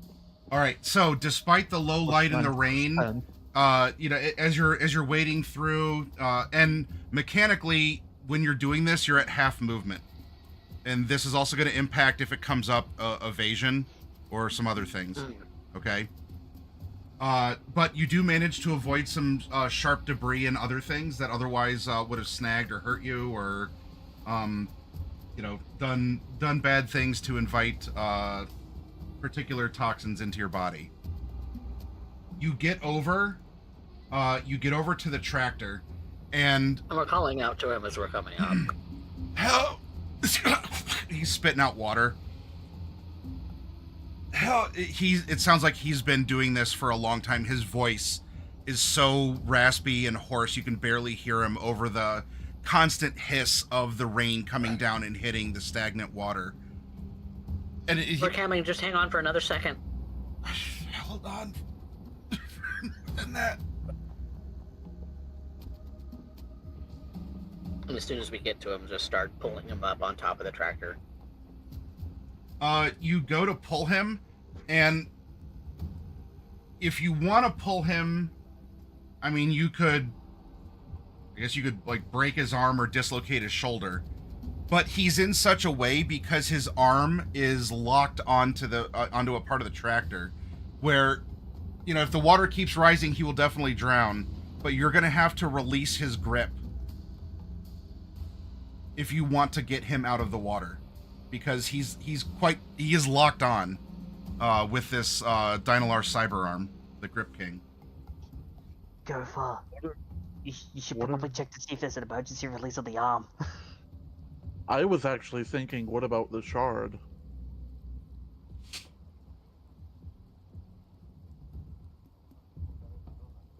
Yeah, you could manual patch the. Yeah. Wait, so his arm is not functioning, or his arm is just locked in place? Well, both. The arm is not letting go, and as such, it's keeping, like, he is pinned down. So it would be like his arm locked up when he was stepping down from the tractor, right? And it's keeping him in this lower state coming down, and he's just so tired and half drowned. So he's just sort of floating along, and he's holding on because his arm is functioning perhaps too well. It is the Grip King, and it's not letting go of the tractor. So he is pinned outside of the tractor in the water by his arm. So if you want to get the human part of him, you will need to address the cyberware or break him in some way, or I don't know. You tell me how you're approaching this. But if I have an idea. Because I could quick hack disable cyberware.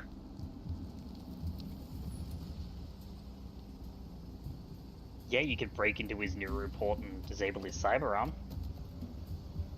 Yeah, because I guess because with disabled cyberware like that, the limb would go It's limp, inoperable. right? Hmm. Yeah. it could, Unless it's considered a foundational, a foundational piece. No, But- even foundational wear is rendered inoperable. Cyberware arms and Short cyber circuit- treat. Okay. Yeah, short circuit is the one that doesn't affect foundationals. Cyberware malfunction will disable for Yeah, so you'd 60 have- seconds. Yeah, we're just doing a temporary version of what Dynalar is going to do permanently. So, I'm gonna tell him I'm a programmer. I'm a net runner. I can disable your arm. It's gonna go limp. But I need you to hang on to my buddy here, and we're gonna get you out of this, okay? I But I need access. I don't want to drown. You're not gonna drown. I just need access. I'm gonna turn it off and turn it back on. Okay? We'll get you out of this. Just help me. And I'm gonna direct connect from my personal link, and I'm going to connect into his neural port Okay. and jack in. Okay. Does he have any self-ice that I need to get past? No. Okay. Then I am just going to disable cyberware malfunction to turn his arm off. And I'm gonna throw 2 luck on it. Go for grab his ass. Like, Yeah. grab him and hold on for dear goddamn life. And this is a DV10, so I'm looking for 11 plus. Yep. Shit balls. Oh no. That is the worst critical I could ever roll. That is a true crit fail. It just means I'm not successful at it, I guess. But I have to give it a second before I can try again. Your first attempt, you're like, wait a minute, this guy definitely has sub fever. Do I get that now? There is a weird interaction that some fever somehow causes, rejection or some errors with cyberware. With cyberware. I'm gonna give it a second, because it's on cooldown, and do it again.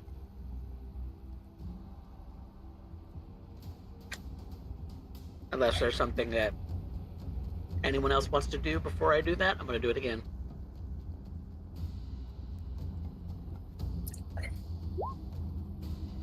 Ah, fuck. The arm is like twitching. Can you? I don't care. Just cut it off or get into it. I just need I'm gonna- another second.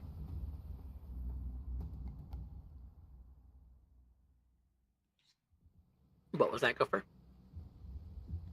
Well, yes. Because I guess there's 2 other options too, because you're connected to him. Would it be possible to pass the patch through to his thing and Like- maybe see if that? Upload it? Like, upload a copy? Yeah. I mean, if Maddie will let me upload a copy. Well, remember It'd be like- the yin needs a yang, and then the arm needs the yin yang, because that's the Okay. complete So, the the complete patch. version. Come out. Okay. So I can't do that. Okay. Trying again! That's the jump. 3rd time's a charm! You do have Please. fickle gods, so Another fickle god? Yeah, I'm gonna use So you it. got one more. Fuck! Nope. wow.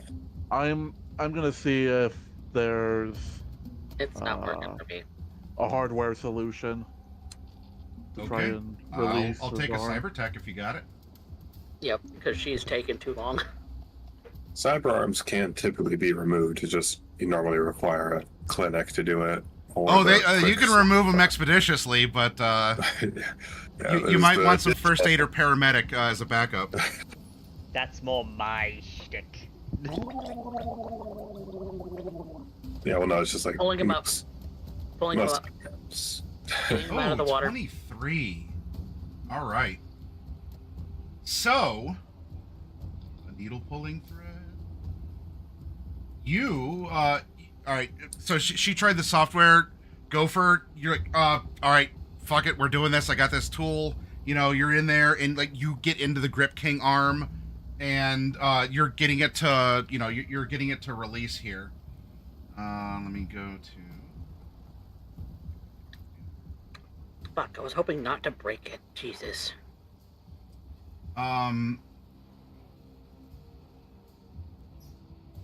As you are in, and you're trying to address this, you're like, okay, maybe there's like a release for the like pneumatic tube, and I can like, I don't know, undo the pressure so it lets up. When you're in there, and there's like a little, I don't know, we'll say there's like a little diagnostic screen inside the arm itself, and you're like, okay, what's wrong? I'd be able to also see his diagnostics. You realize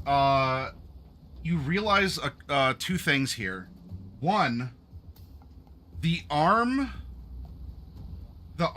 is not recognizing that it's glitching. The arm is operational.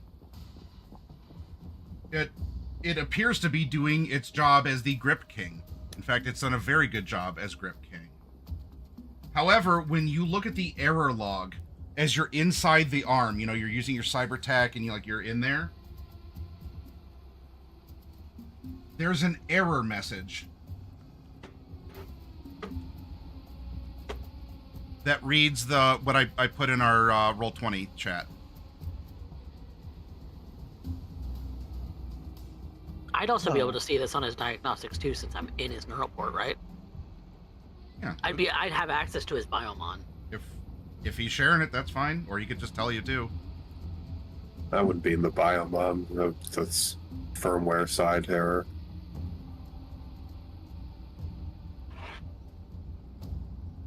Riot suppression mode.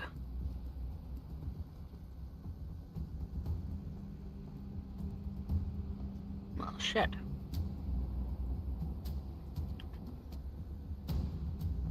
But as soon as Gopher has him released, essentially, just lift him up onto the tractor so he can catch his breath and rest. Those fuckers.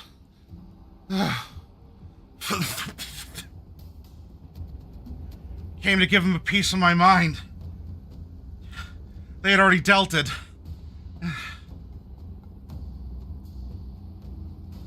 Thank you. Is there something that I can do for you? I'm getting the fuck out of here, but I won't leave you hanging myself. Do you need a ride out? Well, we'll need a ride out here in a bit. You live around here? What are you doing here?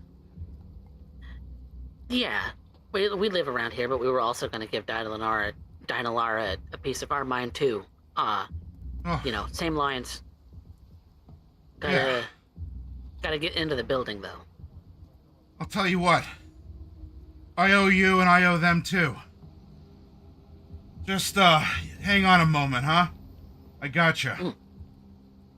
Well, you should rest, and because what if you catch some fever? I don't know what that is. It's from drinking the sludge. You were kind of bubbling in it. I eat plenty of vegetables. I'll be fine. You should get to a ripper. Yeah, but before I do, I'm gonna help you out, and I'm gonna give Dynalar my peace of mind. Well, we just need to get to the building. I'll take it from there. Yeah. Oh, don't worry. I'll get you there. And the state that he's in could be stress, could be the fever. Delirium was a symptom. But even though he is partially drowned, this big old farmer's boy with his Dynalar Grip Kings hops back down into the water, and he's not, I'd say he's muttering, but you can hear him even over the hiss of the rain. Get those fuckers. We're gonna get them good. Oh. Don't worry. I pay my favors back. You hear that? You hear that, you assholes? And with his 2 big Grip Kings, he plunges them down into the water by the fence. And you can hear the servos whine. And he plucks up a big boulder. And he throws it out of the way. He then... This guy would be like Potemkin, if you want a visual image. This guy then reaches to the fence, and the Grip King, the servos just... And you see all the wire, like, bind up as his Grip King fingers just crunch up the fence, and he casts it aside. If anyone from Dynalar gives you trouble, you tell them that it was me. And if they want something for the damage, they can come see me. The fuckers. Yeah. And what's your name? I might just leave a note for you. Why, I'm the Grip King, of course. All right, Grip King. Thanks for the help. Yeah, thanks. Thank you for the help. Go see a Ripper. Yeah. Yeah, a Ripper. Rippin'. Rip and tear. That sounds really good right now. As he starts walking back towards the tractor. And, fires it up. Kitty? Heels out at a astounding 5 miles an hour. Yeah. But, man, that water's not slowing him down in that tractor, though. So, yeah, he's doing a 5 mile an hour peel out. But, this section of the fence is now completely... ripped out. Is completely ripped out. Keep an eye on him. Make sure that he actually leaves. He's a little delirious. Check. I don't need a cyber psycho on this fucking mission. Good distraction, though.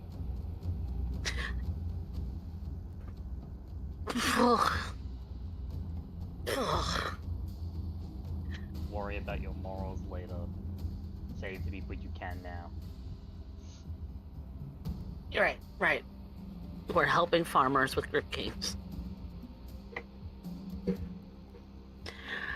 Yeah, Start just treading water to head towards the building. just keep thinking about the farmers.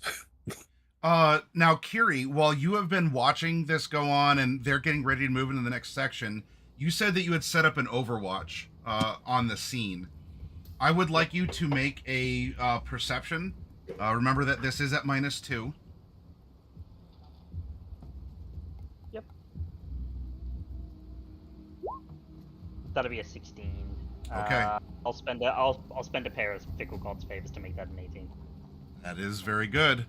I go in to narrate what you now see. DV17 is DV17 is a breakpoint that I would like to beat. While I'm marking this down, give me a tactics as well, please. Sure, tactics. I'm a shove 2 lock into.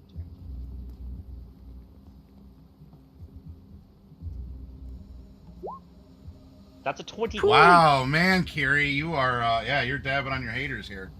All right, while this is going Evan's on, having good dice tonight. over time, you have noticed you have noticed in the perimeter here that there have been ripples that haven't just been the water coming down. You know, of course, as you know, they're wading and sloshing, they're helping out the tractor guy, and from all the boulder being ripped up and everything. You have noticed that there is a direct pattern of something moving in the water. You're not getting a shark fin, but you're getting that kind of swirl and a little bit of a regular wake, as it seems like there are several things below the water that are just going in up, and this is why tactics is coming into play. This is a patrol route. It is exact, and it is 4 things in the water that are on that are just on some sort of a patrol route around the warehouse, but they're small enough that they're underneath the water. Hold. Drones under the water, 4 of them. Regular patrol routes, sending patterns to you now. And Kiri will send basically a top-down view where she's drawn the patrol patterns of the drones. You should be able to, given that they're technical, you should be able to ping them with your neuroport as they come by and hack them, perhaps. But they might be able to see under the water. If they can see you or they touch you, you will get caught. And I can't see more from up here. They're completely submerged.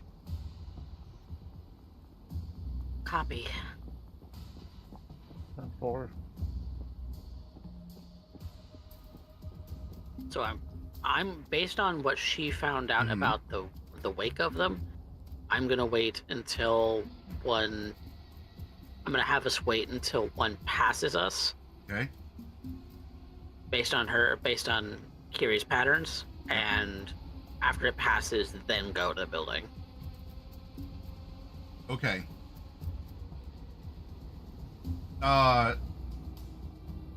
With the slowed motion, by the time you would reach the building, another one on the patrol route would, presumably see you or sense you if they can and do. So at some point you're gonna have to find a way to not be around them if you wish to avoid them. Have to grapple up from a bit further away.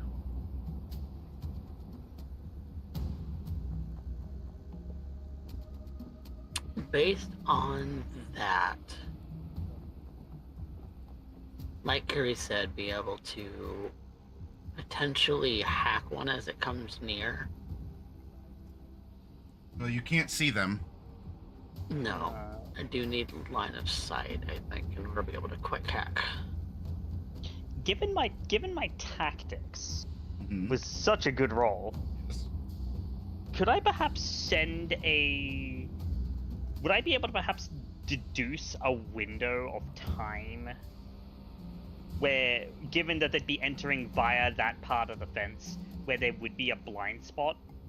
Like, say it's like 5-10 seconds that they could grapple to the roof from there and wheel up before getting caught? Maybe not a blind spot per se. However, in your analysis and doing well in tactics and the timing of things,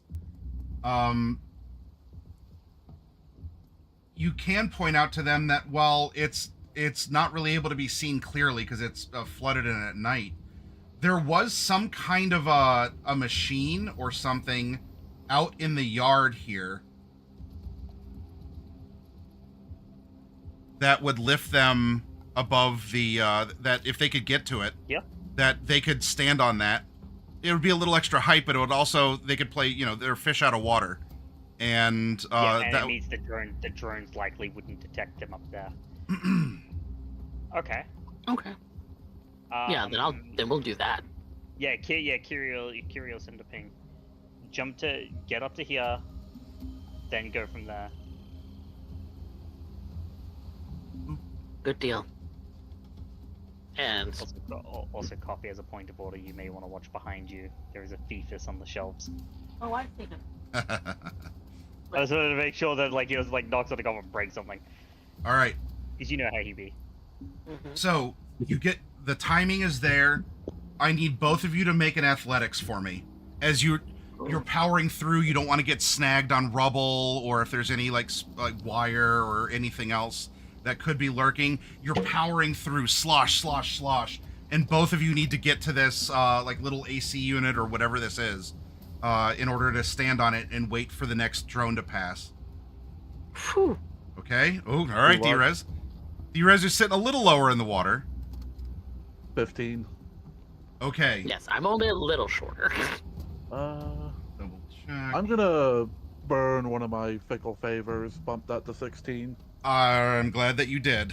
Otherwise, I'm rolling dice. All right, The Gopher. DC was 15. All right, both of you. So there's the, there's the wake. The da da da da da da as it's moving forward. Both of you are getting up, and you can like hold on to each other as both of you are trying to balance on this. On this smaller area, but it does bring you enough out of the water. And then the ripples, pass by. Now to try and get to the roof. Got the grapple gun, right? Yep. Think it's strong enough to carry me? I hope. What is the carry weight on the grapple? It's It's twice double JP's, so So it's like 340 pounds. Yep. Close to there. And Gopher and D-Rez together can't weigh more than like 250. I'm pear-shaped. D-Rez. And frankly, it's yeah, but the thing is that Gopher is lanky, and yes, whilst you're pear-shaped, you're also quite short. So Yes. like, Cheers. it's 5 probably foot. that you weigh. It's probably that you weigh more than he does. Well, she got thick thighs that save lives. let's be real. then Gopher, as you put an arm around D-Rez, you're uncertain. I don't know. Do you have any sort of a quip, a line, an action hero phrase or something before you try this and hopefully don't burn out the winch on the grapple gun?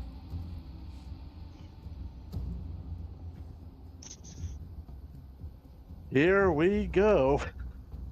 All right. going up, winch burning out sound. Dang it. Yeah. The hanging on to him for dear life. the rocket powered grapple goes off there, and while there is that audible of the rocket, that is suppressed by the rain coming down and the water as well that's everywhere. The grapple goes off, and then there's it's not a clean diagonal, which is unfortunate. This is I think the grapple gun just negates a penalty to climb the rope, right? I don't know if I don't know, JP is here. But it doesn't it helps get you up, but there is an initial that we're going, and then that forward momentum after being lifted up, and the both of you turn a bit into a wrecking ball as the cement outside of the warehouse comes crashing up to meet you all. But the user negates the normal movement penalty for climbing when they climb the line. They can retract without an action as they climb.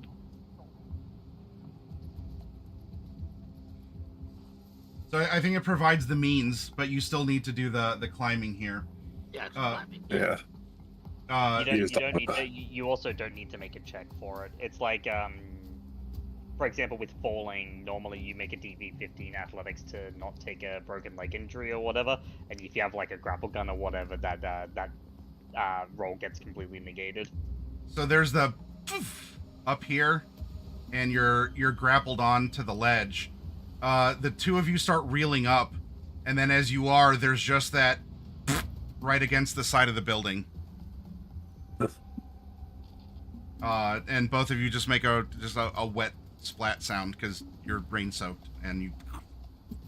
But the line holds, and we start climbing up. Yeah, can retract the line without an action, including as they climb. So yeah, So like they can there's use so those there's that, range skills. but there's still as you go up, there's also there's the Swing forward. So you swing forward, and both of you are they do holding swing onto with each other, and there's the crash into the there's the crash into the side. It's not damaging, but it's just it doesn't have the Batman grapple physics where he just goes at a perfect diagonal without any sort of momentum or gravity.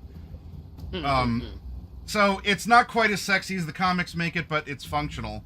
And both of you are on the roof. Okay. Time to find the power source.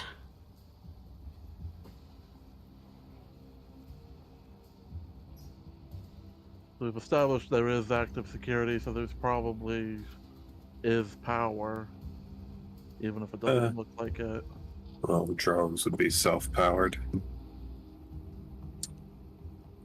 Although I like to imagine that's just 4 malfunctioning grip kings in the water.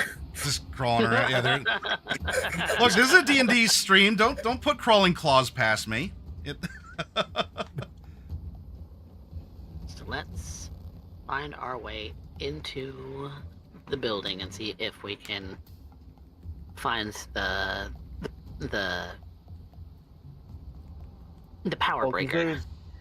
Because there's the one station up here. Do we want to check it first and see if it's got its own power? Because off the keyboard, man. It'd be easier if we don't have to go in. yeah, I suppose. So D-Rez is going to make sure that the camera that's facing that terminal is actually off. Does it appear to be off? Does it appear to be off?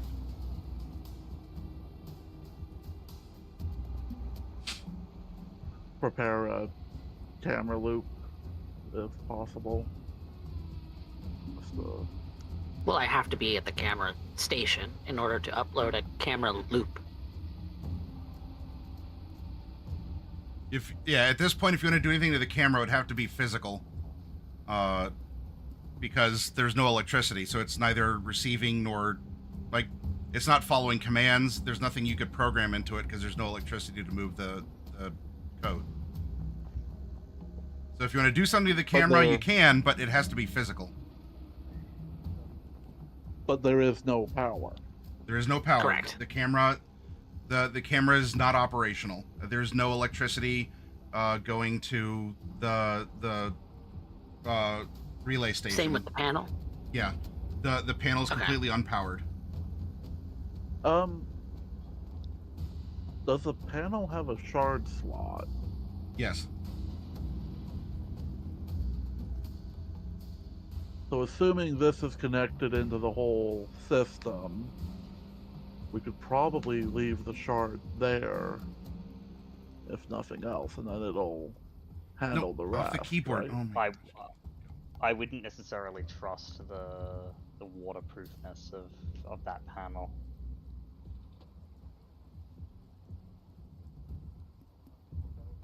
Yeah, we're probably going to want to make sure that it actually uploads. Because, Patch did say that in order for whatever fix he sent out, in order for this to correct that, it has to be powered and uploaded before Dynalar sends out another patch at midnight. Yes.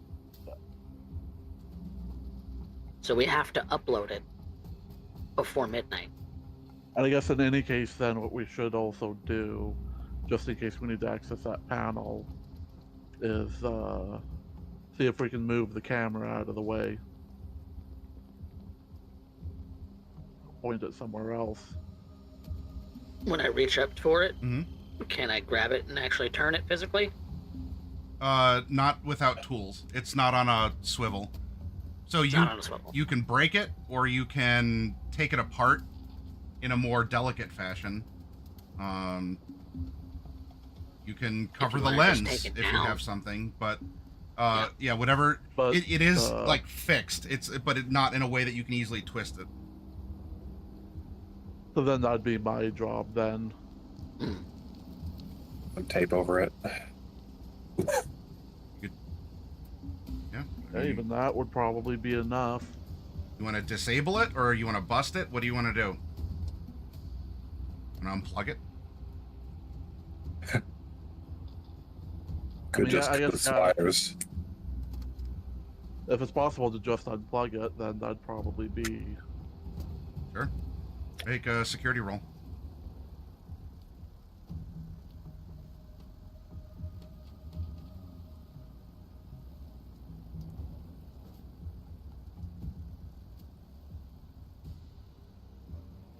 Excellent. 19.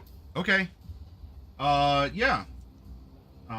You could be as overt about it, like if you wanted to, like, detach a cable and leave it hanging, or if you want to leave it in a way that, oh, oopsie doodle, at some point in time during the night, a wire came loose. For whatever schlub has to come along and fix this later.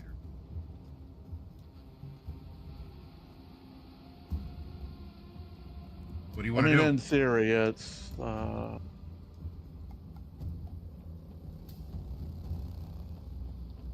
I'll just like leave it as like a loose wire kind of thing. That works. All right, so camera is non-functional on a physical level.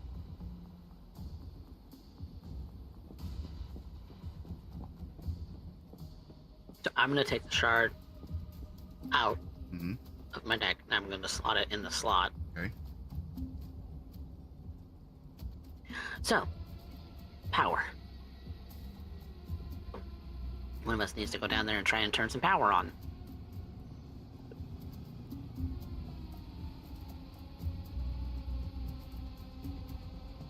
There is a hatch right here. So do you want to do that, or do you want me to? It's about 8:30 at this point, everyone, just as a heads up. You don't have cyber eyes, do you? I do not. Neither do I. Nope, I am fully Gannic in my eyeballs. Gonna be pitch black in there.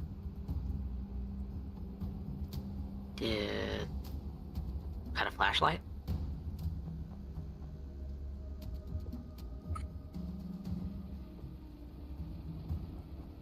I do.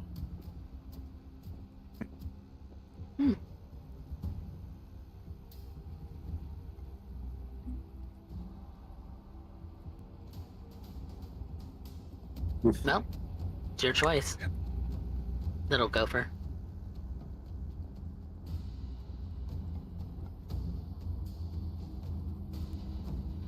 Meanwhile, back in the car, JP is trying to explain the rules of canasta.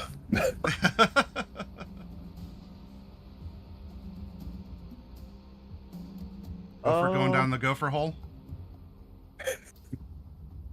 Seems like it. Because I think Kiri went out, got the bouncer glove, and gave it to D-Res, right? Yeah. Might be handy for me to have in there just in case. Yep, she'll pull it out of her bag and give it to you.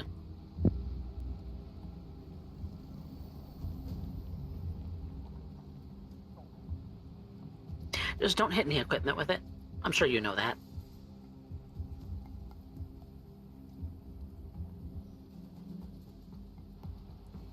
All right, You know gopher, you that going in? microwaver is going to fry everything that requires power, so careful where you aim it. If it's not hardened.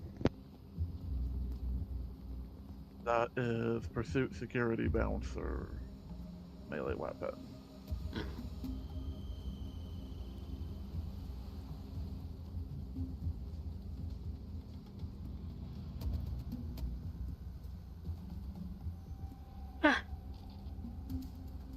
Right. Good luck. She gives him a pat on the back. All right. Go for Just go down signal the me before you hall. turn the power on. Yep. Now, did you say you do have a flashlight, Gopher? Yes. Okay. That will be helpful. However, there is, you are getting an assist. As inside the warehouse, as you're looking in from above, there is a generator that like you open the hatch and just the smell of ozone like hits you. And there's a submerged generator that is throwing electricity. Oh, Well, I found our power problem. Don't go in there. You'll be bacon. So the power's on, kind of. You won't be bacon, you'll be fried.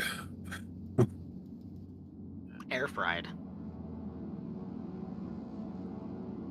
So as you're looking in from the top, you can see that now this is more from the water shot. You would be further back here, okay?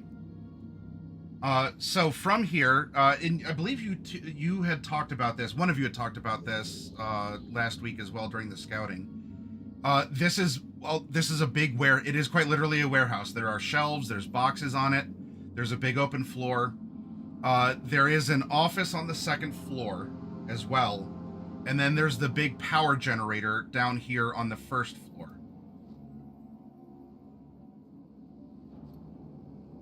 And you are also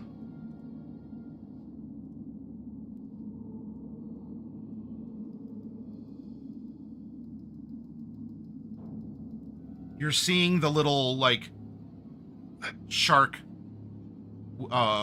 waves in a pattern on the floor.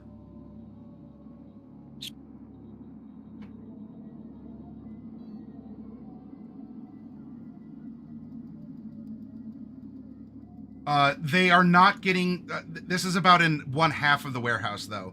Past this point there is no motion over by the generator.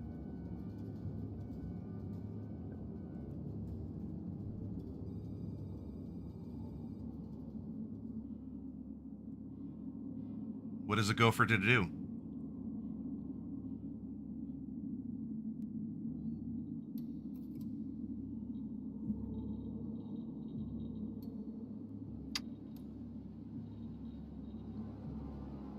That is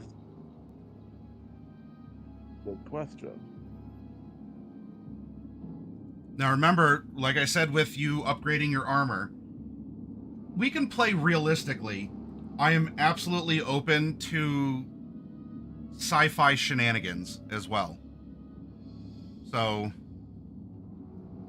you're welcome to think outside the box and pitch ideas. Or if there's, I don't know, maybe you've encountered a puzzle in a game or you just personally have knowledge of stuff too. This is a bit of a puzzle to solve, but I'm willing to hear out ideas based on the given scenario.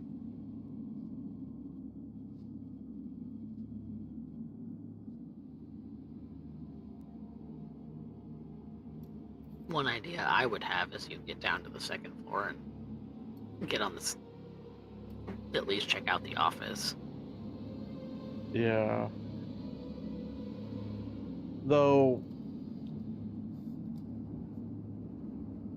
you know, I think it's a good thing I asked about the bouncer. Because I could probably use it to pop the generator from here, which would at least bring it offline, right? You want it on?